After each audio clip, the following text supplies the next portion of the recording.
My bad, boss. No. Dude, so before we delve into anything, just introduce yourself for the people that didn't watch the last one, because I always forget to. Whenever I have people back on for a second time, I just assume that now everyone knows them as well as I do. And so I've had people on before, and like 30 minutes in, I was like, there are going to be people who have no idea who it is that I'm talking to. Introduce yourself. My name's Brad. I was a armored car supervisor or crew leader, whichever you want to say, for about 5 years. It was quite the industry, I'll tell you. Seen a lot.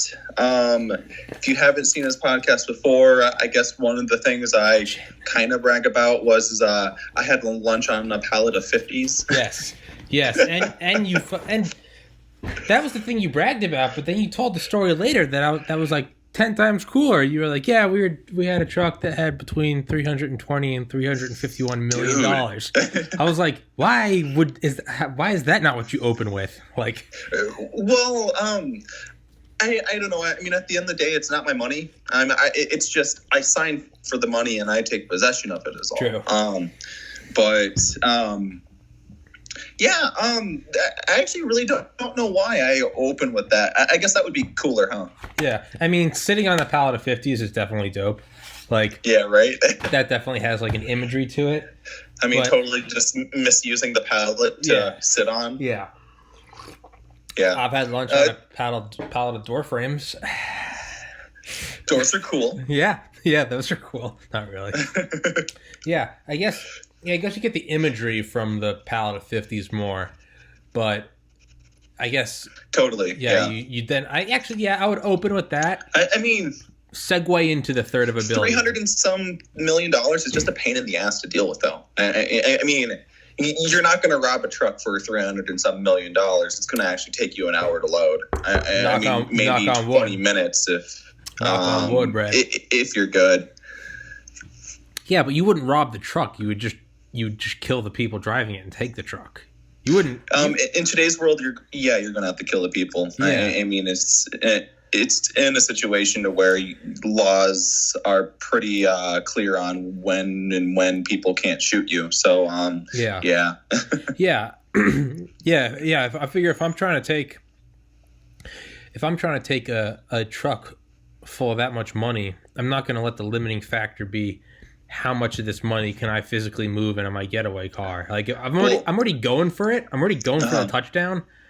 Like, I'm already fucked. So, well, put it this way. It really depends on the state, but anywhere from $500 to $3,000 and over is considered a felony. So, I mean, you're already committing a felony. You might as well just go big.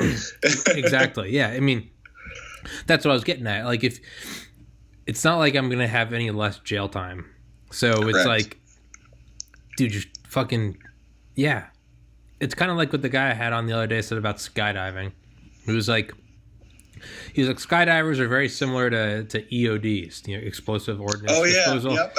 He was like, we either do the job correctly or it's very quickly no longer our problem. Totally. Yeah. I feel like that's very true. You won't feel it either. Exactly. You won't even know what happened. So I guess that's how I would look at it too. Like, if I'm going to rob a truck for $350 million, I either do it and I get away and I'm rich as fuck, or it's not my problem anymore because I'll be dead. I mean, think of it this way though. Let's just say you get away with $100 million and you actually bury it in the ground. Wouldn't you be willing to do 20 years knowing that there's $100 million just buried in the ground waiting for you? Depends where I'm coming from. Right okay. Right now, 29, college education, good health, got a podcast going for me. I'm talented. Okay. I have friends. I have a loving family. If the podcast doesn't work out, I know I'm going to get something to work out, but I think the podcast is going to work out. 20 years? No, Yikes. because like the stresses now, like there's stresses. I'm 29. I live at home. Like, it's not cool. I don't have a social life, but like I could take that 20 years and work towards my passions and potentially get to 100 million. And even if I don't, it would still be a fun 20 years. It wouldn't be the same at least as you're not constricted to a prison. yeah, and getting butt fucked by Bubba. So, yeah, and dude, who says you're not killed in prison? Who says you're not killed in prison? You piss off some Aryan mob boss, right. And next thing you know, your fucking throat's ripped open from a shank made out of an old toothbrush. Like, you know. Yeah. And dude, who's to say that? Who knows what 20 years of confinement does to you? Who's to say that your mind just doesn't break? Well, and that's actually a funny observation, because I know a lot of people that have been through prison, mm-hmm. and they can actually vouch and say that I can tell when another person's been to prison just by how they look. Really? Yeah, it's just one of those things. So, for example, if you've ever been in the military, you can instantly spot out someone that's also been in the military, sure.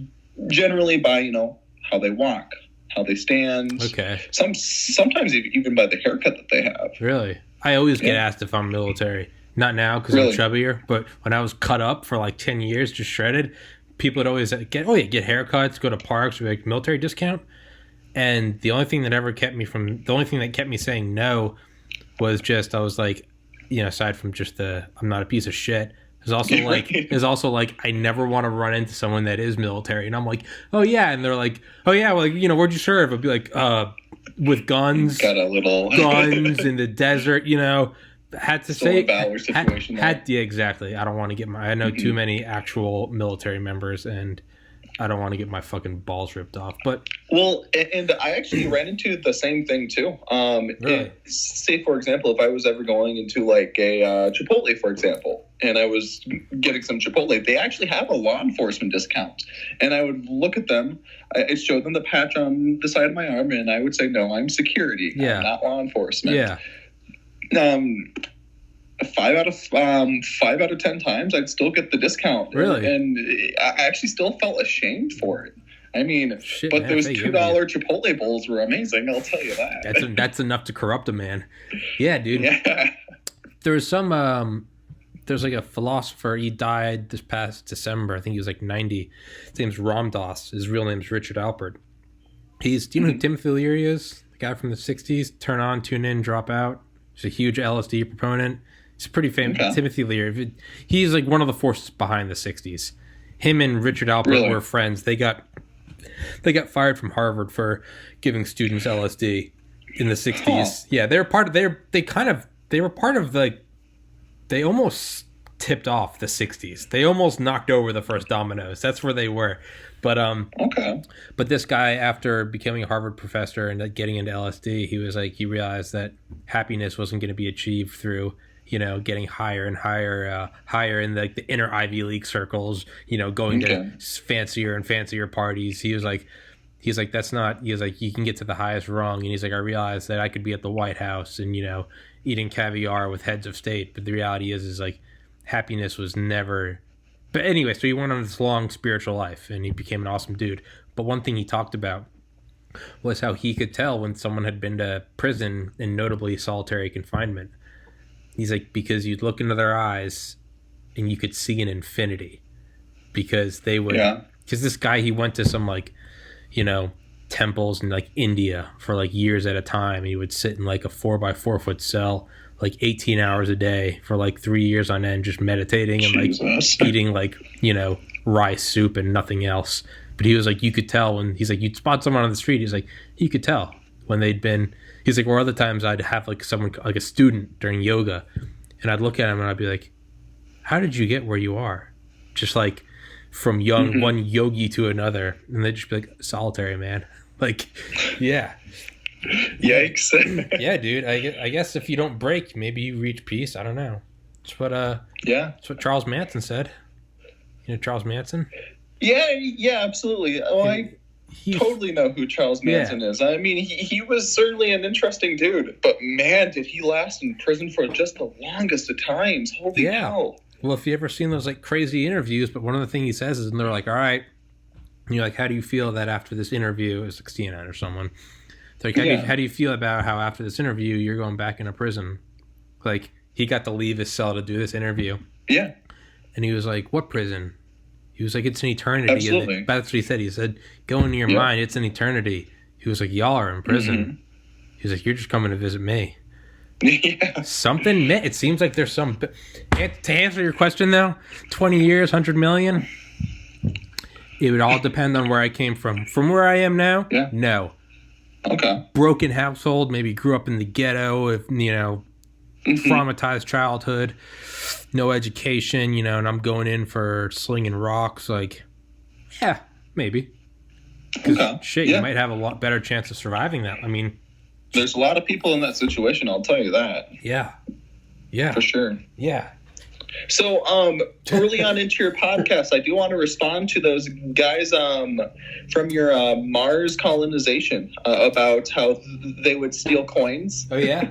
So, fun fact, that is a legitimate way of stealing cash. Yeah. However, even that's tracked. Coins? Bullshit. Yeah, so... Bullshit. Believe it or not, I don't believe you. This podcast is over. Fake news. Whatever.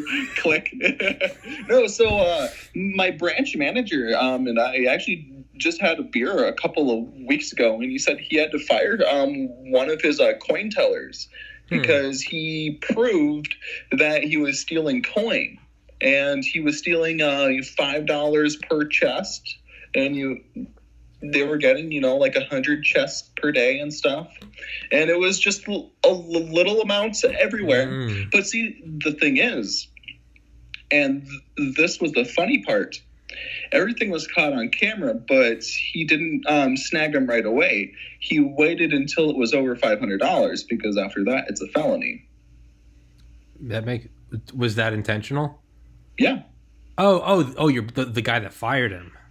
Yeah, he recorded all of the thefts, and he just waited until it went over $500. I thought you were saying the guy that stole it. I thought you were saying that guy waited until it was a felony. No. I was like, bold move. No. Bold move, pal. Let's see how it plays out. Yep, so right as he stole, the $500th, that's when he called the cops, and then he called internal investigations, and he was detained immediately. They actually found $50 worth of coins in his trunk that day. Did he wait till... What? Say again? Did he wait till it was exactly $500? Because what if he miscounted and it wasn't a felony? I'd wait till it was like $520. I'm assuming that because he did say it was a felony, so he had to have waited until it was just over $500. Sure. Maybe 501. He didn't specifically tell me the amount, but he waited, and I guess that's one of the scarier parts of the industry too. I mean, if you aren't immediately detained, you're going to be made an example out of. And what will happen is, in his specific situation, he thought he was getting away with it, but in all honesty, my supervisor was watching the cameras and recording everything, and ding, got him right after $500. See, if you're only going for like that much, I feel like you would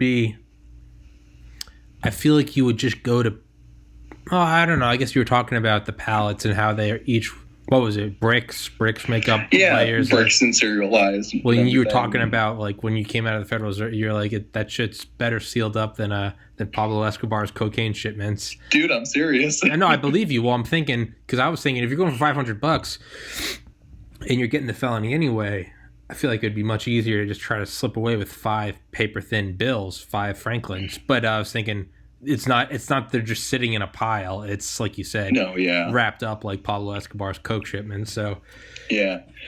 The only time that you're actually touching the physical cash, I think, is when you're loading and unloading ATMs. When you're actually touching the physical bills. And I'll tell you one thing, there are more cameras in that ATM than people realize. Really? It's not just the one looking at your face. I mean, it's... What? Yeah. I mean, not only do they have the one looking at your face, I mean, they have the one all around the banks. Yeah. And then they have one in the safe. And then they have another camera inside watching the internal components so people aren't skimming the machines. Jesus. Did you ever Did you ever have to worry about what are those things that you can like clip over? Like, yeah, skimmer. Yeah, is that what it is? Yeah. Where people Yeah. go in and you could every once in a while I see a picture on Reddit of someone that will be like, you know, I was in wherever Thailand, and it's like a skimmer and it's just like pops off the front and it's like it was coating everyone's stuff. Yep. Have not personally seen one. A coworker has ran into one, but it was on the outside of the machine. And in all actuality, that's a really silly place for a skimmer, don't you think? I guess with my knowledge, I would put one on the inside. What if you don't have access to the inside, though? Oh, trust me, you can get the keys. Yeah. Well, yeah, I mean, if you're smart enough, yes. And if you have... I'm just thinking about some schmuck who's just, like, walks by and, you know, slaps it on. Okay. Yeah, I could see why you would put it on the outside. Yeah. Yeah, man. Fuck that. I'm more interested about the guys trying to steal coin, though. Go into that. Okay. Go into that more. No. Ask me questions. Yeah. What all was he taking? Like, what is dollar coins? That's what he $1 That's coins? what he was taking. $1. Any dollar coin. So these chests that we pick up, they are in machines that count coins. So if you've ever been to like a U.S. Bank or a Wells Fargo, they don't actually have coin counting machines anymore. But you would take your jar of pennies or something and you throw it into this machine. Yeah. And it would count for you. Yeah. Well, it would drop the coins down into this chest that had 4 wheels and a handle. And we would drag it out and we put it into an armored truck. And the coin teller's job is to take those chests and dump it into this big hopper. This hopper feeds these industrial-sized coin machines, and it counts it. When we empty those individual machines in the bank, we print out receipts showing totals. And when they count the coins, they reflect what was counted and what the totals were from that machine and record if there was any difference. And that's how he was caught, because my supervisor started seeing reports of, you know, $1 missing or 50 cents missing, or a certain amount of money was missing from each chest, and it was a red flag. So he decided to investigate, and $500 and some later, he fired someone. But how did the guy... So he was just skimming some off the top? Like what? Just putting it in his pocket? Or is it, was it wrapped? Putting it in his back pocket, yeah. Oh. Loose coins.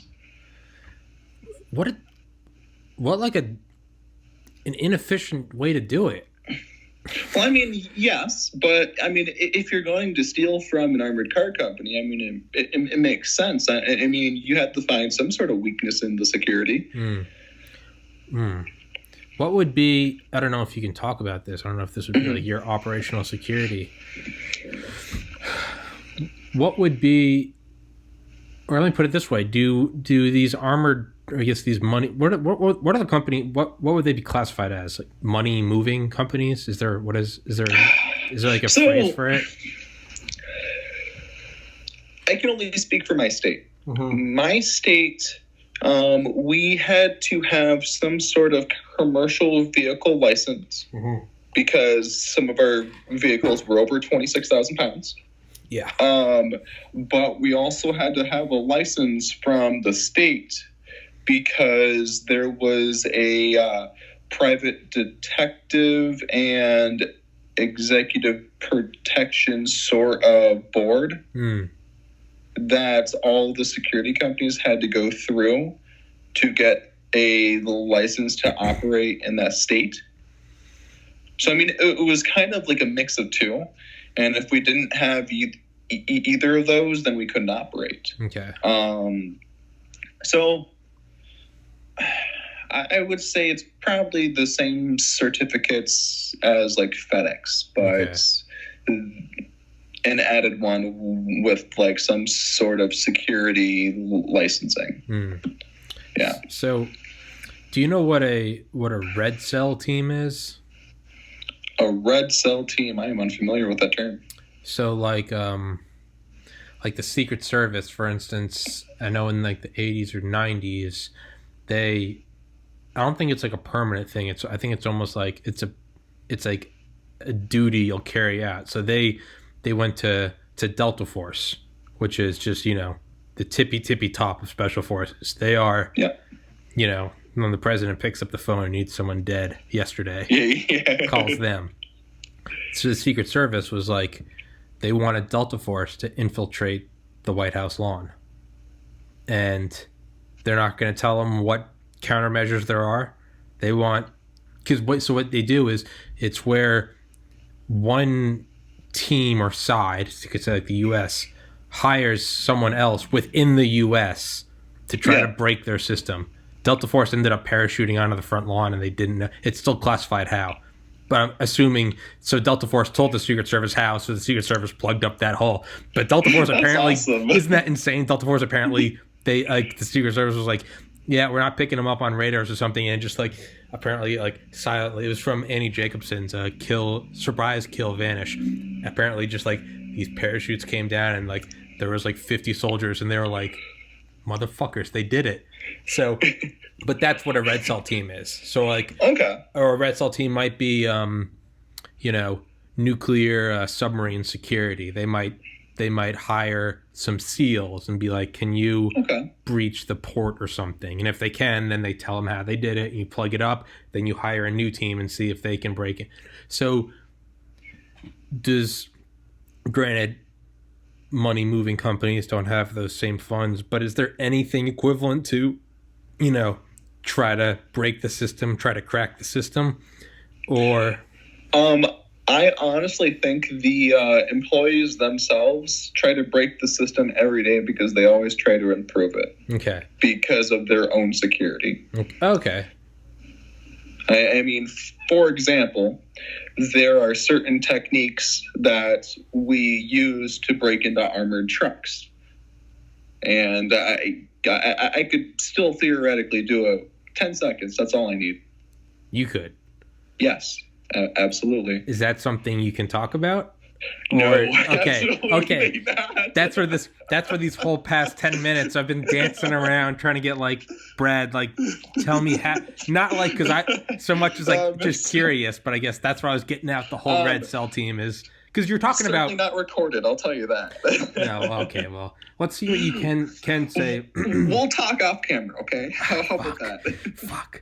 Well, I was gonna say because it was the way you worded it when you talked about coin. You said they found a weakness or what they thought was a weakness in the chain of custody, transfer, whatever.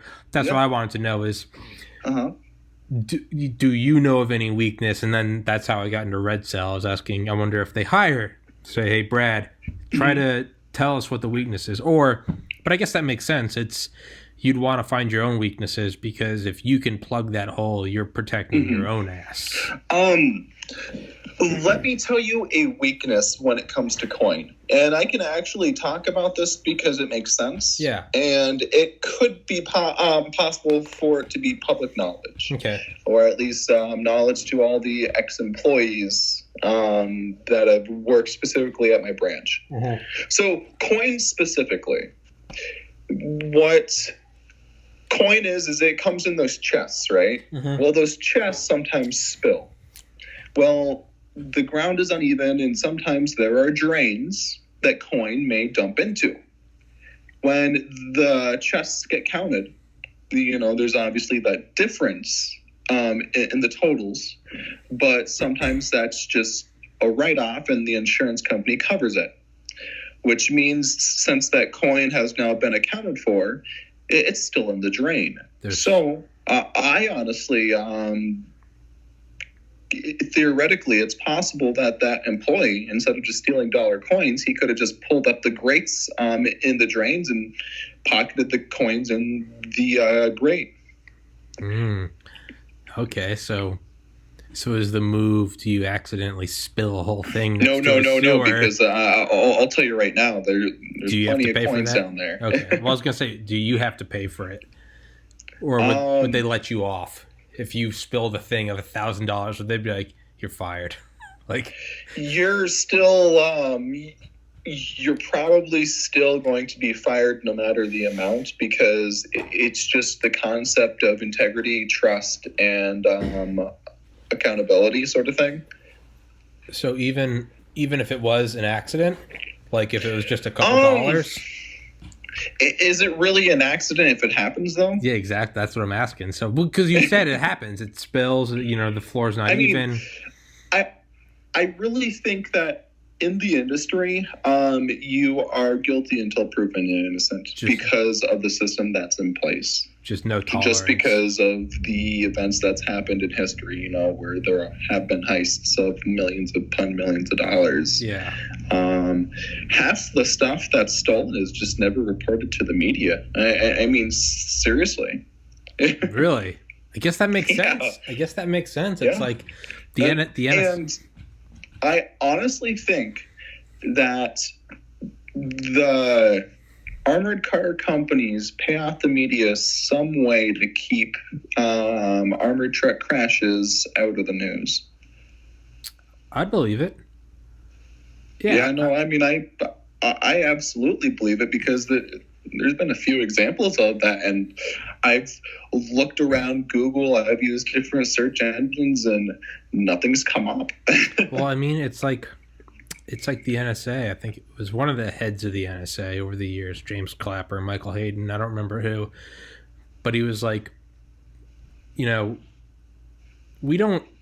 are like, for all the hate the intelligence community catches, it's like, well, we never publish our wins, so like, we're not gonna make a news. There's not gonna be a big news story about terrorist act A that we thwarted or foiled. Of course not, because you don't want them to know that you foiled it. You don't want to know, because if you've plugged up a hole and the hole is plugged, you want to keep it plugged, but you also don't want to tell everyone that it's plugged, because that's how you can catch potential terrorists. Like, totally. Funnel them in here because they think there's an opening. They probably, I would imagine they report it to like the Pentagon or the Department of Defense, and it's like, hey, look, we're doing our job. Oh, of course. Our budget's justified. But they're like, you don't go to the news and say we thwarted another 9/11, because you don't want them to know. You don't want anyone else to know you got thwarted. We got it. It's a silent professional. Same thing. Well, see, the thing is and to expand on that too, if you go public with that sort of stuff, the public is also going to say, well, why didn't you thwart it earlier? Yes. And yeah. Your budget isn't justified because they were planning for a month when you should have thwarted it when it was still smaller. Yeah, or it could be, that's bullshit, I don't believe you. You're just making this thing up, Hey, look, I thwarted something, trust me. So yeah, it's kind of damned if you do, damned if you don't. But that makes sense. Yeah, don't publish successful robberies. Correct. Because if I start seeing in the news armored truck robber, and then another couple of days later another one robbed, couple of days later another one robbed, and then this goes on for a year, and then I'm down on my luck. Well, it's also bad for business too, because back in the 80s, that was the last time an armored truck was robbed at my branch, and it was under a different name. But what happened was after that armored truck robbery, about 20-25% of the clients up and invalidated their contract and went to another armored truck company. Exactly. Yeah. Yeah. Why wouldn't? Yeah. They bought right out and went to competition. Yeah. So yeah, I mean, if it happens, you got to keep it really hush hush, because it could actually bankrupt an armored truck company because they're not doing their job. Yeah. Shit, man. If I own an armored truck company and there's another one that's getting all the business on the block, do I hire some guys to rob it? Be like, oh man, that sounds like espionage. Yeah, that sounds like some corporate espionage. Be like, hey man, I heard Brad Security Company got fucked up, man. You should come over to Kerrigan Security. We have no leaks. We have Shit, man. That makes sense. Yeah, absolutely. So, about those vans, they're not. I don't want to. Can we talk about that? Yeah. Okay, well, let's do it, man. Yeah, because you said you're like, what we when we're trying to be like incognito is we drive these vans, and I wasn't sure if saying it would kind of blow the incognito cover. We totally drew fucking soccer mom vans, man. Yeah. How much can those things carry, dude? Can those? I mean, how much fucking cash can those things hold? Is it just? When do you? Well, they were honestly just completely stock, like 2003s or 2010 Dodge Caravans. I mean, they had like the privacy glass in the back, so they weren't necessarily tinted, but the glass itself was dyed to be super dark. Yeah. And you could stack that shit up into the glass line. I mean, you could put a few $1 million if you really wanted to. Really? But I never did that myself. Don't lie to me. No, so I've honestly, you could probably put, up to like $500,000 into the safe. But then, I mean, you could have boxes of coin around it just because, boxes of coin don't fit into safes. But yeah, I would honestly say theoretically you could put $2 million worth of 20s into it if you were feeling bold. Jesus. So what happens if your your non-armored Dodge Caravan fall 20s? What happens if you get T-boned at an intersection by like a fucking dump truck? Does it just look like a goddamn pinata? Just like boom, just fucking money everywhere. I honestly would assume that the general public would be very surprised. Like, oh shit, where'd all this come from? It's not like pinata for sure, man. Yeah, because you're not. You'd expect it if it was like a Brinks truck, but even then, I guess the Brinks truck probably wouldn't explode because it's an armored truck. If a fucking soccer mom car just gets fucked up by a dump truck. Well, I mean, I would honestly think that everyone around the the first block would assume that I or someone else robbed a bank instead of us being the bank. Probably, dude. So, but yeah, I mean. Interesting choice of cars, right? I mean, I would have thought, something different, like some sort of sedan or a coupe or something. Yeah. Soccer mom vans, man. That's where it's at. See, what I would do is, because so sure, it's incognito. It's, you're not this blatant, big, geometric, cuboidal, armored truck. It's like, well, there's the goods. But the thing is like, if someone's tipped off, you're fucked. So what I would do, in all my brilliance, is I would still have an armored truck, but it wouldn't be like your classical armored truck. It would be like, it'd be like Krispy Kreme or like Walmart or something, and it would be armored, but you wouldn't know any better. And it would. So you're talking more or less like one of those bread trucks. Yeah, and it's like you never think twice about it because you never think twice about the Dodge Caravan, but if you do find out about it, you can fuck it up. No one knows that the Krispy Kreme truck is actually carrying $10 million in cash, but if they do find out about it, you're still going after an armored truck. So it's like the safety is still there. But you're a little more under the radar, Let me expand on that. So if I were to ever do a Krispy Kreme truck, I would get one of those Krispy Kreme trucks that have those refrigerator units on it, but then just never activate it. So people understand the fact that, maybe that unit is actually keeping the donuts cold, but in fact it's just completely disabled and there's $10 million in it. Yeah. See, I would do that, but I would armor the insides. I would still armor it. Yeah. Just not in your traditional. Yeah. I don't know if that's the move or if the move is just, you just fucking roll deep. Like, okay. Do you remember in the last episode me talking about one of those like FedEx style trucks?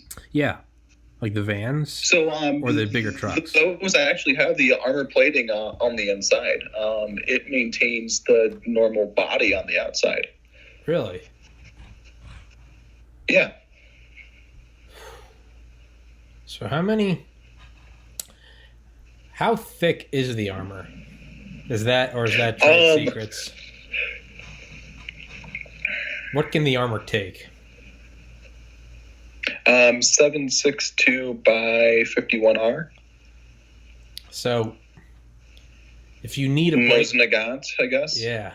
If you need to break into it, what are you using?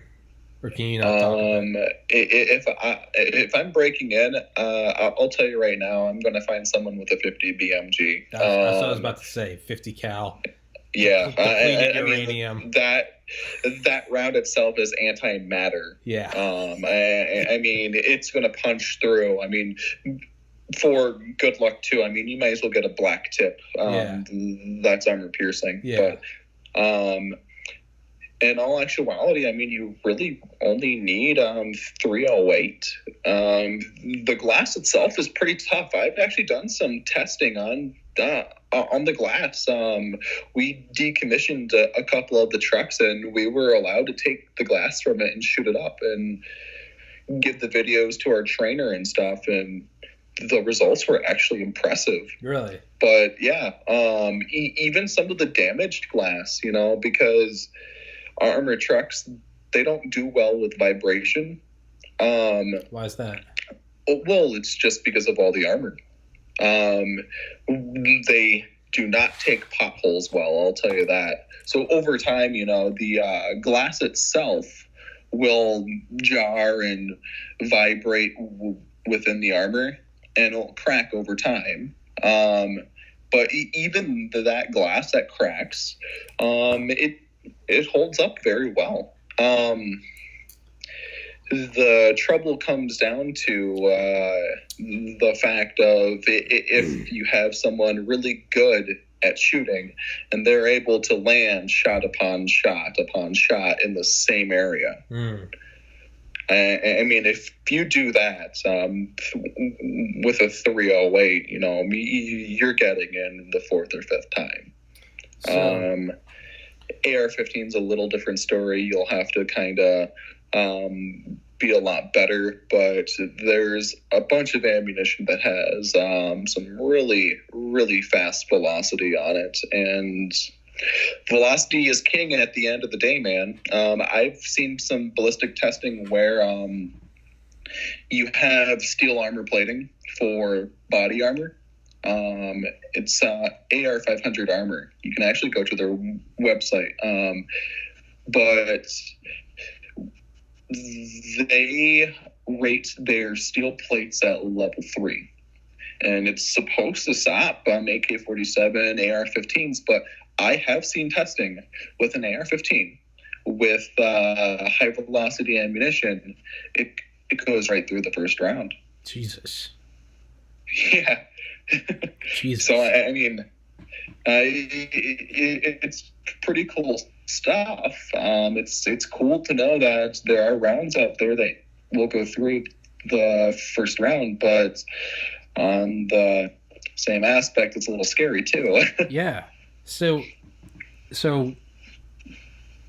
I'm thinking that, like, instead of trying to fire in the same spot to punch through, again, because you got to get it open, you got to get the truck to stop, you got to neutralize the forces in the truck, those 3 guys, and then you got to transfer.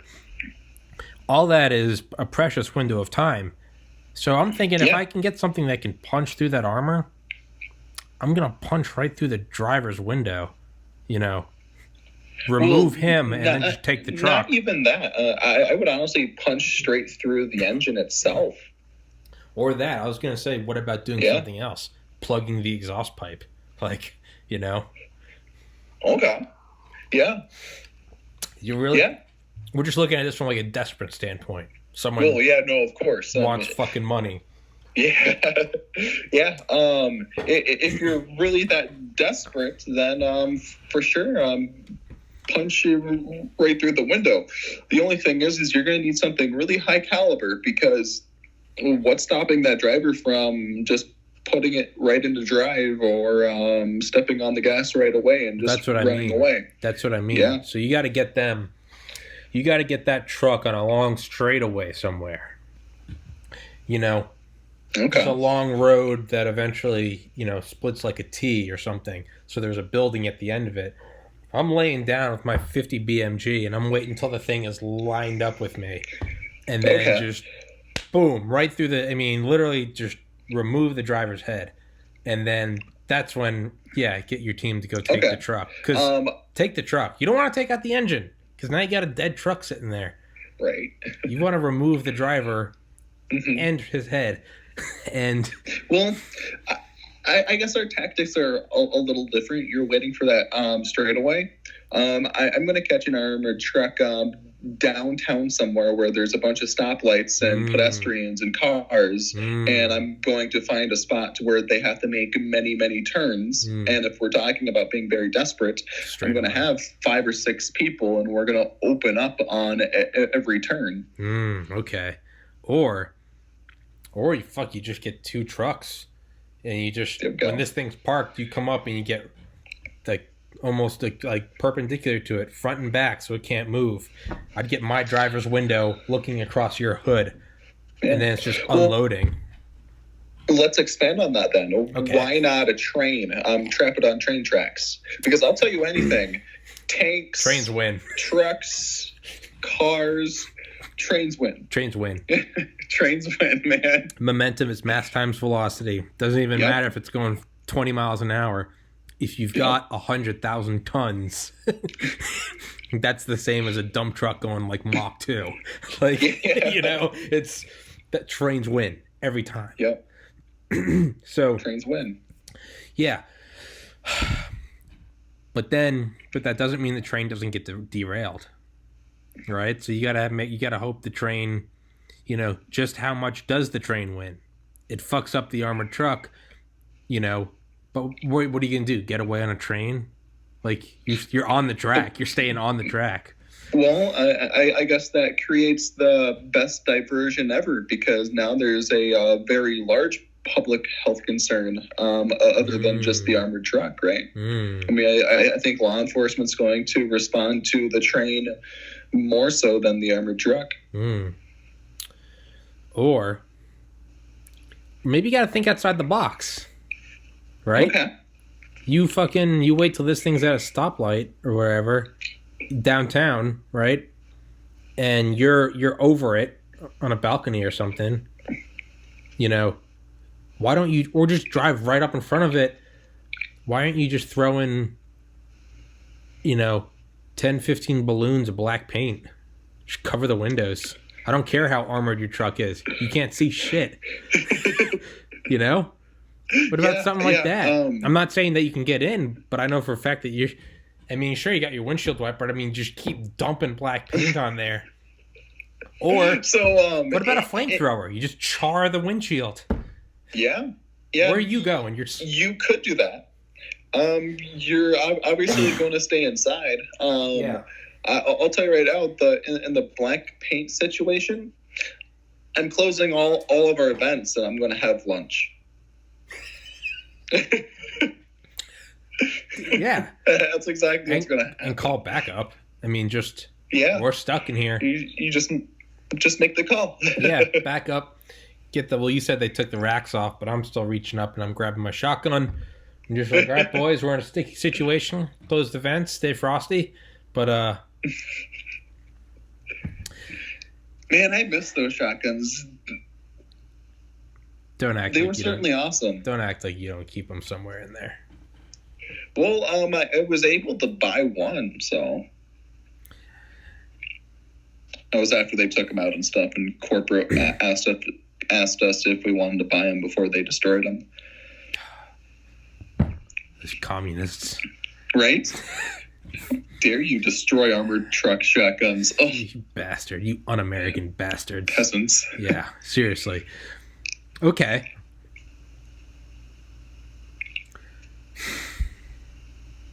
trying to think of how else I'm fucking up this armored truck. Okay.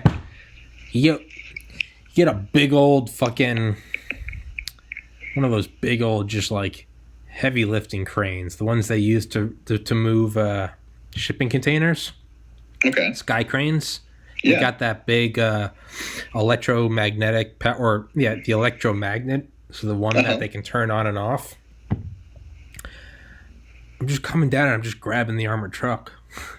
Just yeet. And then what?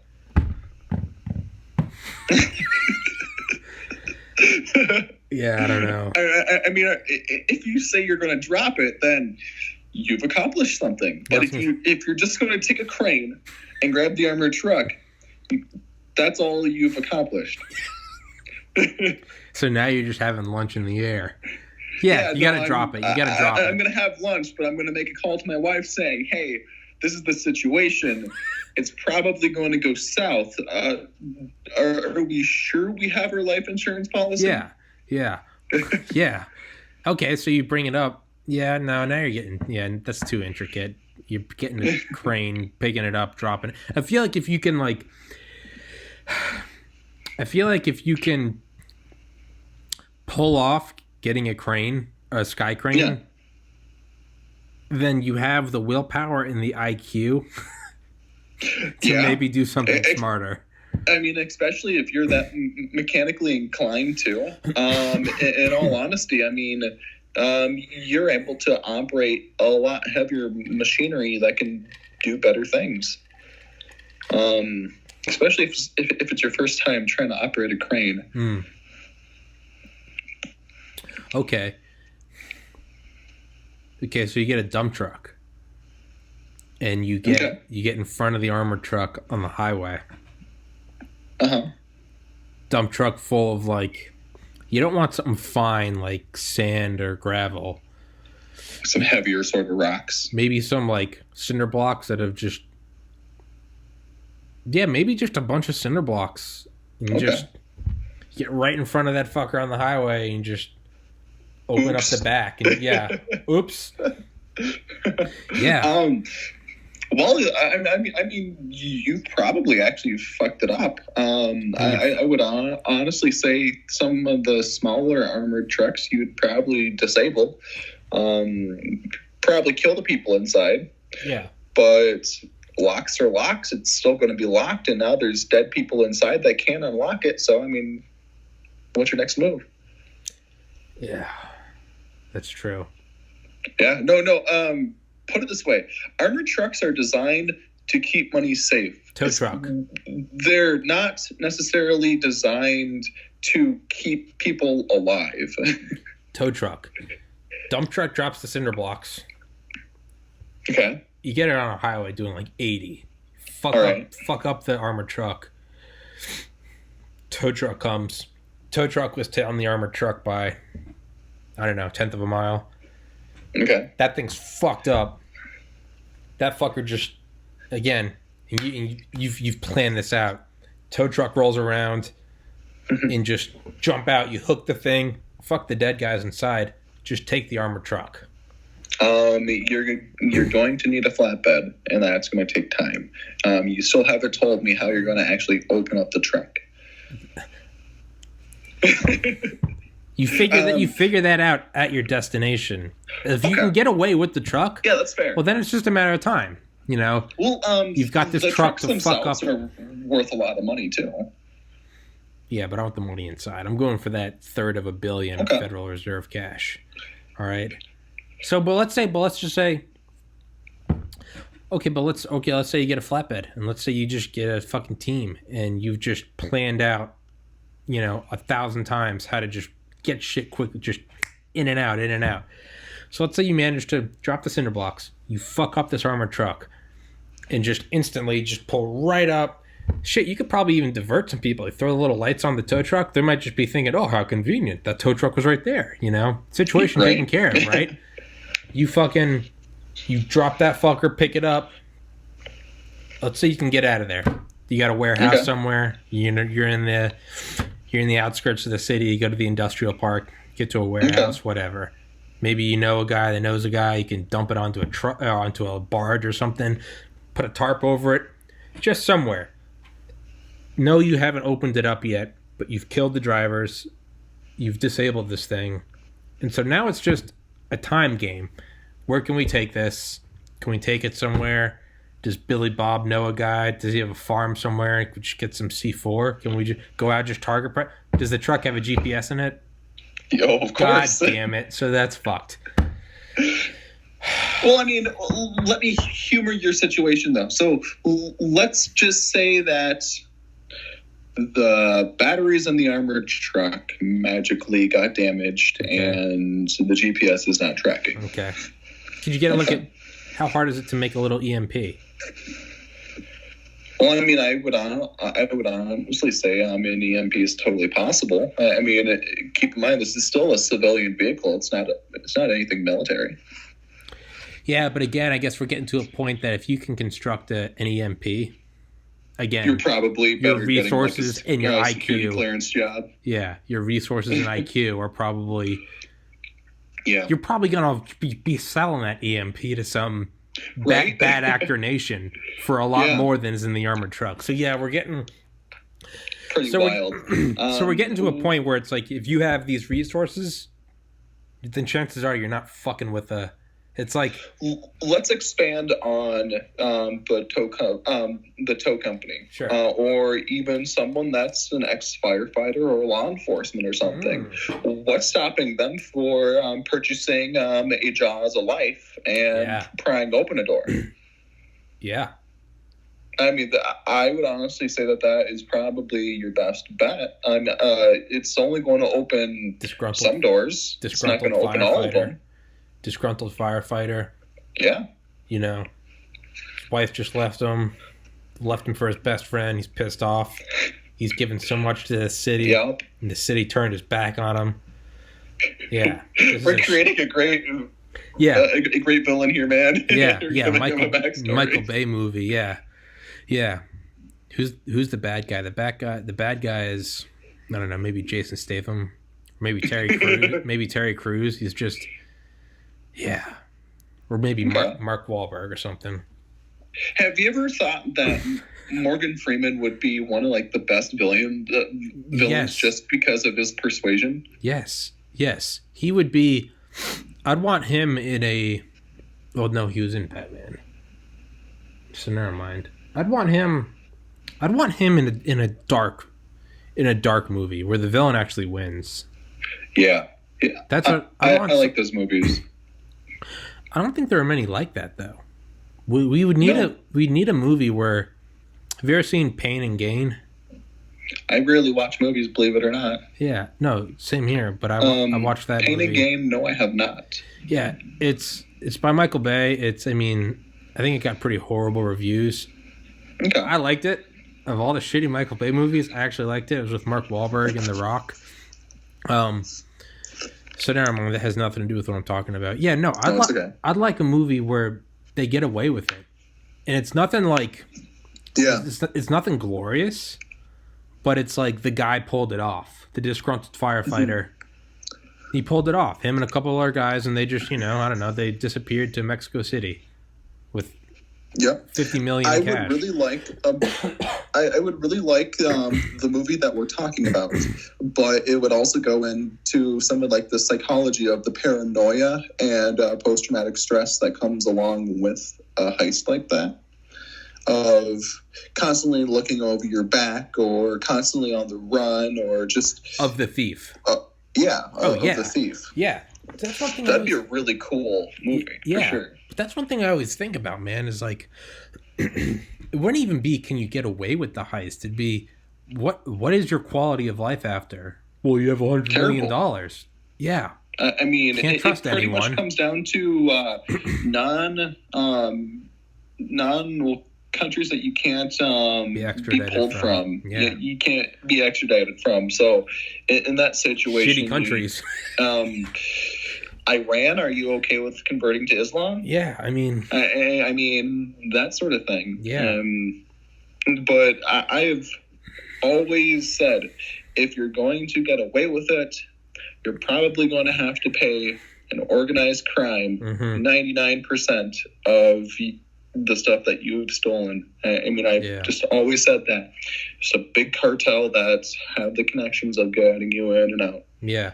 And then even then, if you're fucking around with and you're playing ball with these cartels, why are they going to go through all the trouble of hiding you? Why not just fucking kill you? Absolutely. Why not just kill you? Here's little Tom. Hey, I've got $100 million. They're already a cartel. They're already do some fucking evil shit. What's one more murder to them? You're right. And I got especially if that means getting $100 million. Yeah. Do you know what they could do with $100 million? Yeah. Why fuck with, making sure they deliver on me? Here's a safe house. Yeah. Just fucking shoot me. Yeah. Trap you up into 4 pieces and throw you into some public park. That's what they do. Yeah. Yeah. Or do some weird shit, like feed me to pigeons or something. I don't know, Feed you to pigs or something. Yeah. Oh, Jesus. So, but you get that armored truck, right? You get it on a flatbed, and you get it. Okay. Who's the villain in this firefighter movie? I think it's Mo. His name's Mo. Is it Mo? Are you sure? Because or is it Larry? The name Jeff seems pretty sinister too. Jeff? See, I think Jeff's a little more innocent. Really? What about Bruce? Bruce, okay, yeah, I like that. Bruce. It's one of those masculine names. 55 years old. He's a 35-year veteran. Yeah, he's a. I like this movie so far, man. You got to produce it. he's a built guy, but at the last 10 years has been tough. He's put on a little more weight. Yeah. He's got a big old bald spot. Definitely out of his prime, but he can still fuck shit up if he needs to. He can still fuck shit up. He can still throw a right hook like a goddamn freight train. And he knows the ins and outs. And he's friends with some guys in the police force too. He knows the EMT guys. And he's got his pull. He probably still has one of those amateur radio licenses, so he can listen in on to EMT and police calls. Yeah. So he kind of knows what's up. Yeah. That sort of situation. Yeah. It takes place in Detroit. It definitely takes place in Detroit. It has to be Detroit. It has to take place in Detroit. Fun fact, though. In the United States, and I've seen this trend for some reason, the majority of armored truck robberies happen in Florida. That doesn't surprise me. Me neither. It's Florida. It doesn't surprise me at all. I would say that's less of a fun fact and more of like here's a fact you didn't know. But you already... Here's a fact that shouldn't surprise you. Here's a fact that you don't know, but like you kind of know. Yeah. It's like, sure. Here's a fact that completely falls in line with your prejudices and your predispositions. No, back to the movie.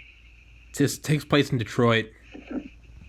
Now, does he have other disgruntled friends? Oh, man, there always has to be 2 or 3. Yeah. I mean, typical heist movie, right? Yeah. I mean, personally, I haven't seen a heist movie involving armored trucks, but there was that one heist episode on Rick and Morty, and that's kind of where I'm basing all of my information. Yes. You son of a bitch. You son of a bitch. I'm in. Bruce comes in. You tired of this job? Putting out fires? How about we start a fire of our own? Bruce, you son of a bitch. And it's yeah. And they have to have a guy that can hotwire the truck. Because they fuck up the truck. Remember, they're dropping the cinder blocks on it. They have to have a scrawny guy, and he's played by he's played by Steve Buscemi. He's the scrawny. Okay. He's the scrawny. He's from the trailer park, but he's good with electronics. No, he owns an auto mechanic garage, and they've been going for 20. And he's recently got fucked over too. Yeah, and then they get a big black guy named Frank. He's an EMT. They get Frank. Oh God, that's great. Yes. They get Frank, and I don't think Frank's. Actually, no. Frank recently responded to a call, and it was a van got T-boned, and it was his wife and daughter, And so Frank's just in a dark place now. Yeah, Frank's in a dark place now. And it was T-boned by an armored truck. It was T-boned by an armored truck. Motive right there. And it was a drunk driver. It was a drunk. Yep. He was drunk. Yeah. But they somehow got off through some loophole. No, the armored truck lawyered up. The armored truck they lawyered the fuck up because they wanted to keep this out of the press. Mm-hmm. So now Frank's pissed off. Money allowed them to get away. Yeah. So now Frank's gonna take their money. Frank's going after the man. And he's friends with Bruce. Yeah. Bruce finds him in an old YMCA. And Frank's just benching like 410. And Bruce is like, Jesus. Bruce is like, Frank, I heard about your daughter. And he's like, Bruce, you son of a bitch. You son of a bitch. I haven't seen you in 25 years. Yeah. Yeah. And you're standing there and he's got the guy that hot wires the cars. But the guy that hot wires the cars, Steve Buscemi, they didn't have to convince him at all. He was just a slimy he did bastard. It willingly because he was a slimy. He wanted he was just challenge. He was a okay. So maybe he's more of like a psychopath. He really doesn't even care about the money. He's just like, I bet I could do it. Yeah. Yeah. And the reason why he's still an auto mechanic in Detroit is because he successfully hacked into like the White House back when he was like 18. Okay. That's how he has a little record. Well, how about this? Why not hacking into the White House while he was a juvenile? So it doesn't go on to his adult record. How about he was being drafted into Vietnam and he hacked into the system and got his name removed? But I think everything was analog, but let's humor this. Okay. Fuck. Well, the draft ended with Vietnam. Selective service now. And I really like this movie. Yeah. If there are any directors watching this podcast, please. Terry Crews plays Frank, right? Yeah. But he's got to wear a fat suit because none of them are in their prime. They've all. No, of course not. Yeah. No. Frank is still in his prime because Frank only lost his daughter and wife last week. He's in a dark spot. Bruce, real dark. Okay. Bruce is a piece of shit for taking advantage of this dark spot because Frank wants to take things into his own hands. He just wants to crush people and watch them squirm. Yeah, because he's tired. Frank right now, Frank is feeling like nothing is in his hands. Everything just got taken away. So now, he wants a sense of power back, and Bruce plays on to that. You don't have to. He feels like he hasn't been well compensated for the death of his family. Sure, absolutely. And Bruce, but what fucked over Bruce? Bruce is a 35-year firefighter veteran. What fucked him over? Maybe hard times. Maybe the city cut out his pension. Okay. There we go. It takes place in 2008. They cut out his pension, and he can't understand why his pension was cut out when all these Detroit automotive companies just got a bailout. Yeah. There we go. And the automotive companies, they own this armored truck company. It's just a subsidiary. Yeah. And so he's wondering why they can cut out his pension, but all these billionaires, they get this, $700 billion bailout. Frank is wondering why this company that just got bailed out can afford all these lawyers for something that they should have just let the drunk driver go to jail. Mm-hmm. But they're only worried about the bottom line. But Bruce works for the city. Frank works for the city. What's the hotwire guy? Does he somehow work for the city?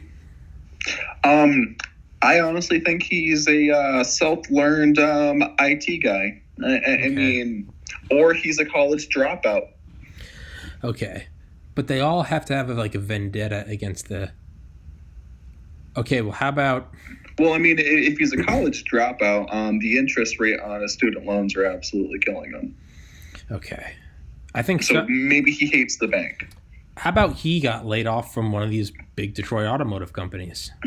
He was an electronics guy, and he got laid off, which he gets. You're trying to keep a company afloat, but none of these CEOs got laid off. In fact, they all got bonuses.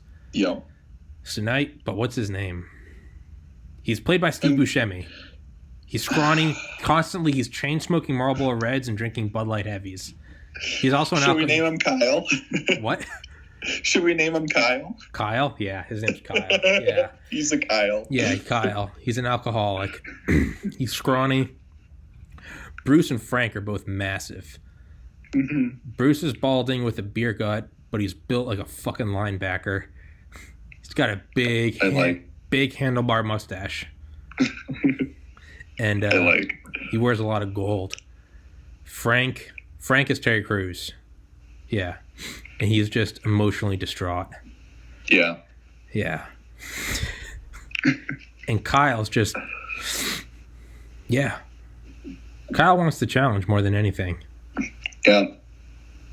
What's the name of the movie? It's gotta be something like cheesy. Well, of course. How about Torque? Torque, directed by Michael Bay. Man, that sounds like a gay porn title. Hey, man, I never said this was going to theaters, man. Torque. Okay. How about they get away with it? Yeah. But none of their problems really get solved. But where's the double cross? Because any heist movie always has to have a double cross, according to Rick and Morty, right? Yeah.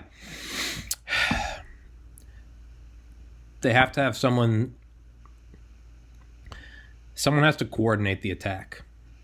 Okay. And that's back at. So they use Kyle's garage, his auto mechanic garage, as central command. Got you. All right. But someone's got to coordinate it. Someone's back at central command on the radio or the walkie-talkies. So are we talking about a fourth person, maybe like an ex-dispatcher?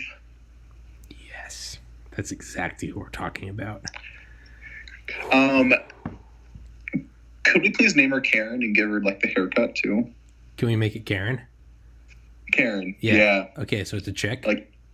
Yeah, so Karen, the one that always wants to speak to people's managers and stuff. Yeah. She kind of has that false authority and bitchiness in an undertone in her voice at all times. Yeah. She's the one that dispatched the ambulance. No, she dispatched the cops because we already got an EMT. That's Frank. Yeah. Frank was in the ambulance that responded to the call. Karen. Gotcha. Karen also... No, so Karen dispatched all of them. Karen dispatched Bruce, because they had to bring a firefighter. It was a car accident. Yeah. Karen dispatched Bruce. She also dispatched Frank. Okay, how about none of them knew each other before that day? Yeah, absolutely. Bruce responds. They all knew each other after that event. Bruce responds. Okay, so how about Kyle? How about Kyle was a cop? But he's always tinkered around. He's always tinkered around with electronics. Yep. And his lieutenant didn't like it, and he found things that he wasn't supposed to find, and he was forced off the force. But it was all. But on that day, they were all normal workers till that day. Totally. Frank was, no, was it? I forget their names already. Bruce is the big black guy. Frank is the firefighter, right? I thought Bruce was the firefighter. There's no Frank. Frank was the big black guy. Oh, yeah, you're right. Bruce is the firefighter. Bruce shows up on that day. Frank shows up, and Kyle shows up. But they were all late to the scene because they were all understaffed. And they were understaffed because the city was trying to save money.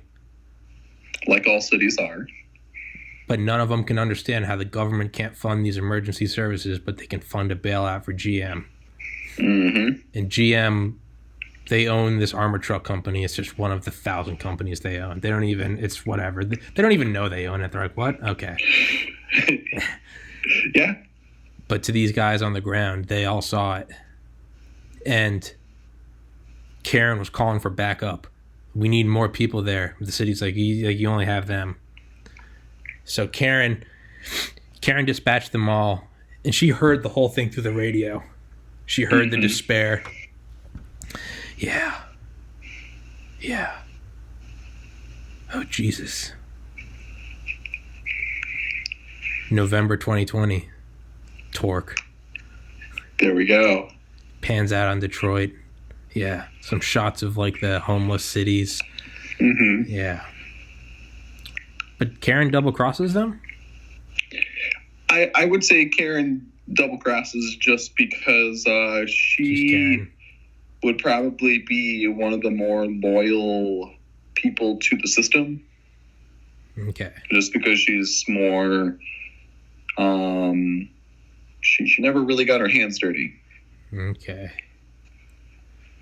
And she has that like control complex in her brain just because she's used to ordering people places and people just doing it. I think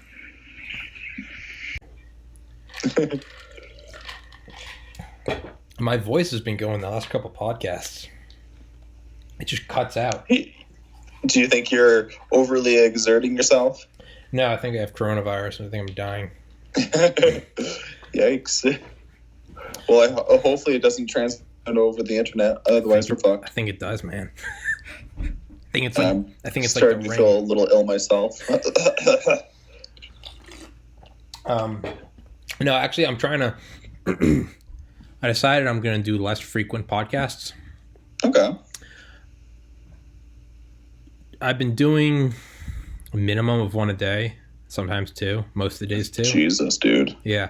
Because I wanted to build it up. And I'm happy I did. It took like about a month, and I really just I cranked it. I mean, this is episode 49.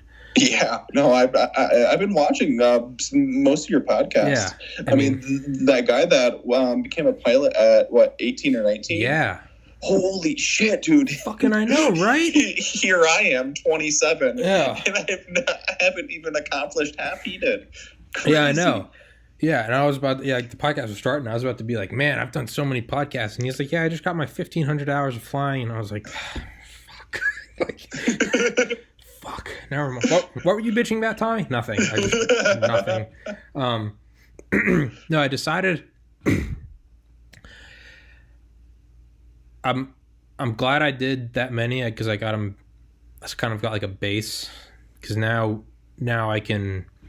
Because now I can show the podcast to like potential guests, and there's more material they can look at. Because like the first couple podcasts were just friends.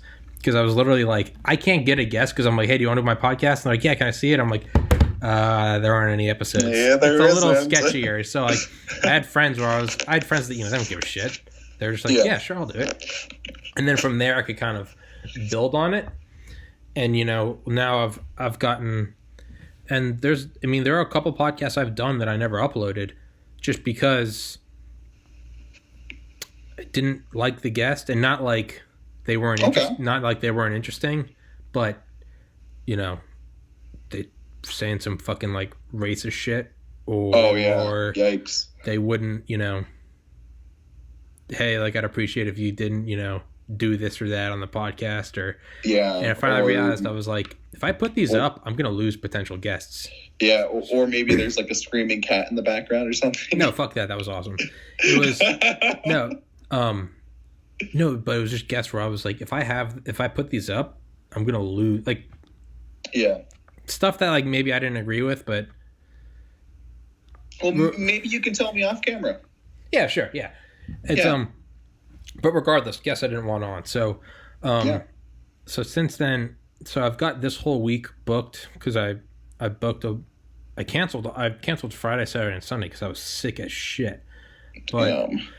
But I decided from here on out, I think I'm gonna just do like a couple a week, like 3.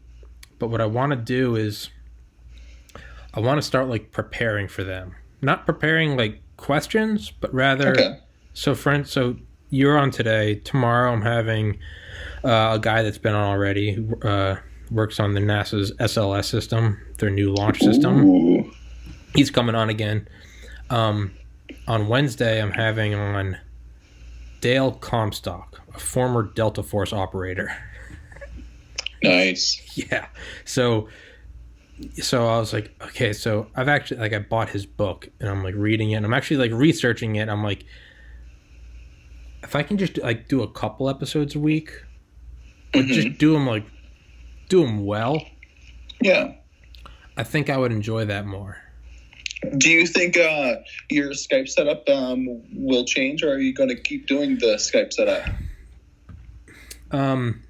It'd be cool if you would interview someone in person. Wouldn't it? That would be. I think that would be down the road. That would be. Yeah, for sure. Like a guy I had on last week who 3D printed an Iron Man suit. He sent me I need to look it. I forgot to look it up today. I meant to do that. Called OBS Studio, but apparently it's something that it's like a free software that like greatly increases just the audio quality. So like, okay, I'm taking baby steps towards that. Like I want to get that. Then I want to start just putting them out, just the audio files. I want to get it onto like a podcast app. Really, it's just baby steps, and I need to get it monetized. Yeah. So, yeah, I imagine once I can kind of get these things in a row, and it might take all of 2020, which I'm fine with. But yeah, I eventually I do want to up the quality. Like, this is like the best that I can do right now. But like, I definitely want to get it to a point where it's like, yes, like super high res, like super high quality audio. Totally. Yeah, no, I don't want it to stagnate. I don't want. Well, no.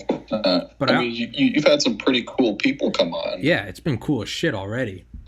But I don't think so. Like Joe Rogan, he's had 2 people on via podcast, one or via Skype. One was a guy like an Egypt historian, Egyptologist. I guess Joe Rogan had loved his whole life, and this guy lived. Yeah. I think he lived in Egypt, and he was really ill. He's since died, and he was like, "I want to have this guy on my podcast. This is an exception, so I'll do a Skype call-in." And was he the Egyptologist that invited him out to Egypt? I think so. John Anthony West, yeah. So he had him on, and then I think he passed away a couple months after that. Damn. And then the next was obviously had to be via Skype. It was Snowden, because Snowden. Oh, of course, it's Snowden. I actually briefly watched that podcast, and I really liked that.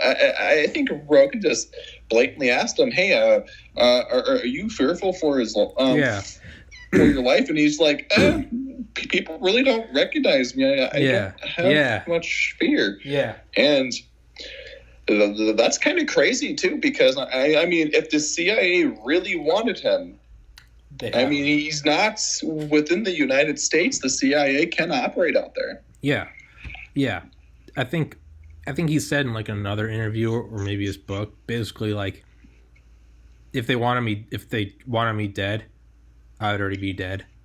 Yes, absolutely. For whatever reason, it's in their best interest, like damage control, like let him be kind of thing. Yeah. But I don't think I'm ever going to get to a point where I don't do Skype, because I don't want, with all 100 subscribers, I don't want to get to a point where I have, millions and millions and it becomes like a barrier to entry, where you want to be a guest, like, okay, we got to wherever, let's say I make a studio in wherever. I'm from New England. Let's say I move back. Let's say I have a studio in Boston or fucking whatever, Colorado. Yeah. It doesn't matter. What if I don't want it to be a barrier to entry where, Would it be a barrier? Let's just say that you have great sponsors and stuff, and that you're financially able to fly them out and room and board them. Would it still be a barrier, you think? To some people, it would. So the thing is I would be completely down for like a studio. I would be completely down. Yeah. I think I honestly would probably enjoy that more, to have people come in. I guess I don't want to get to a point where I rule out Skype, because let's say there are some people, like, not every guest is like, here's some, Joe Rogan can have on, well, he's in the stratosphere. He has on people that have the freedom to do that. Totally. Well, let's say like tomorrow I'm having on a guy for NASA. I think is like a year younger or older than me.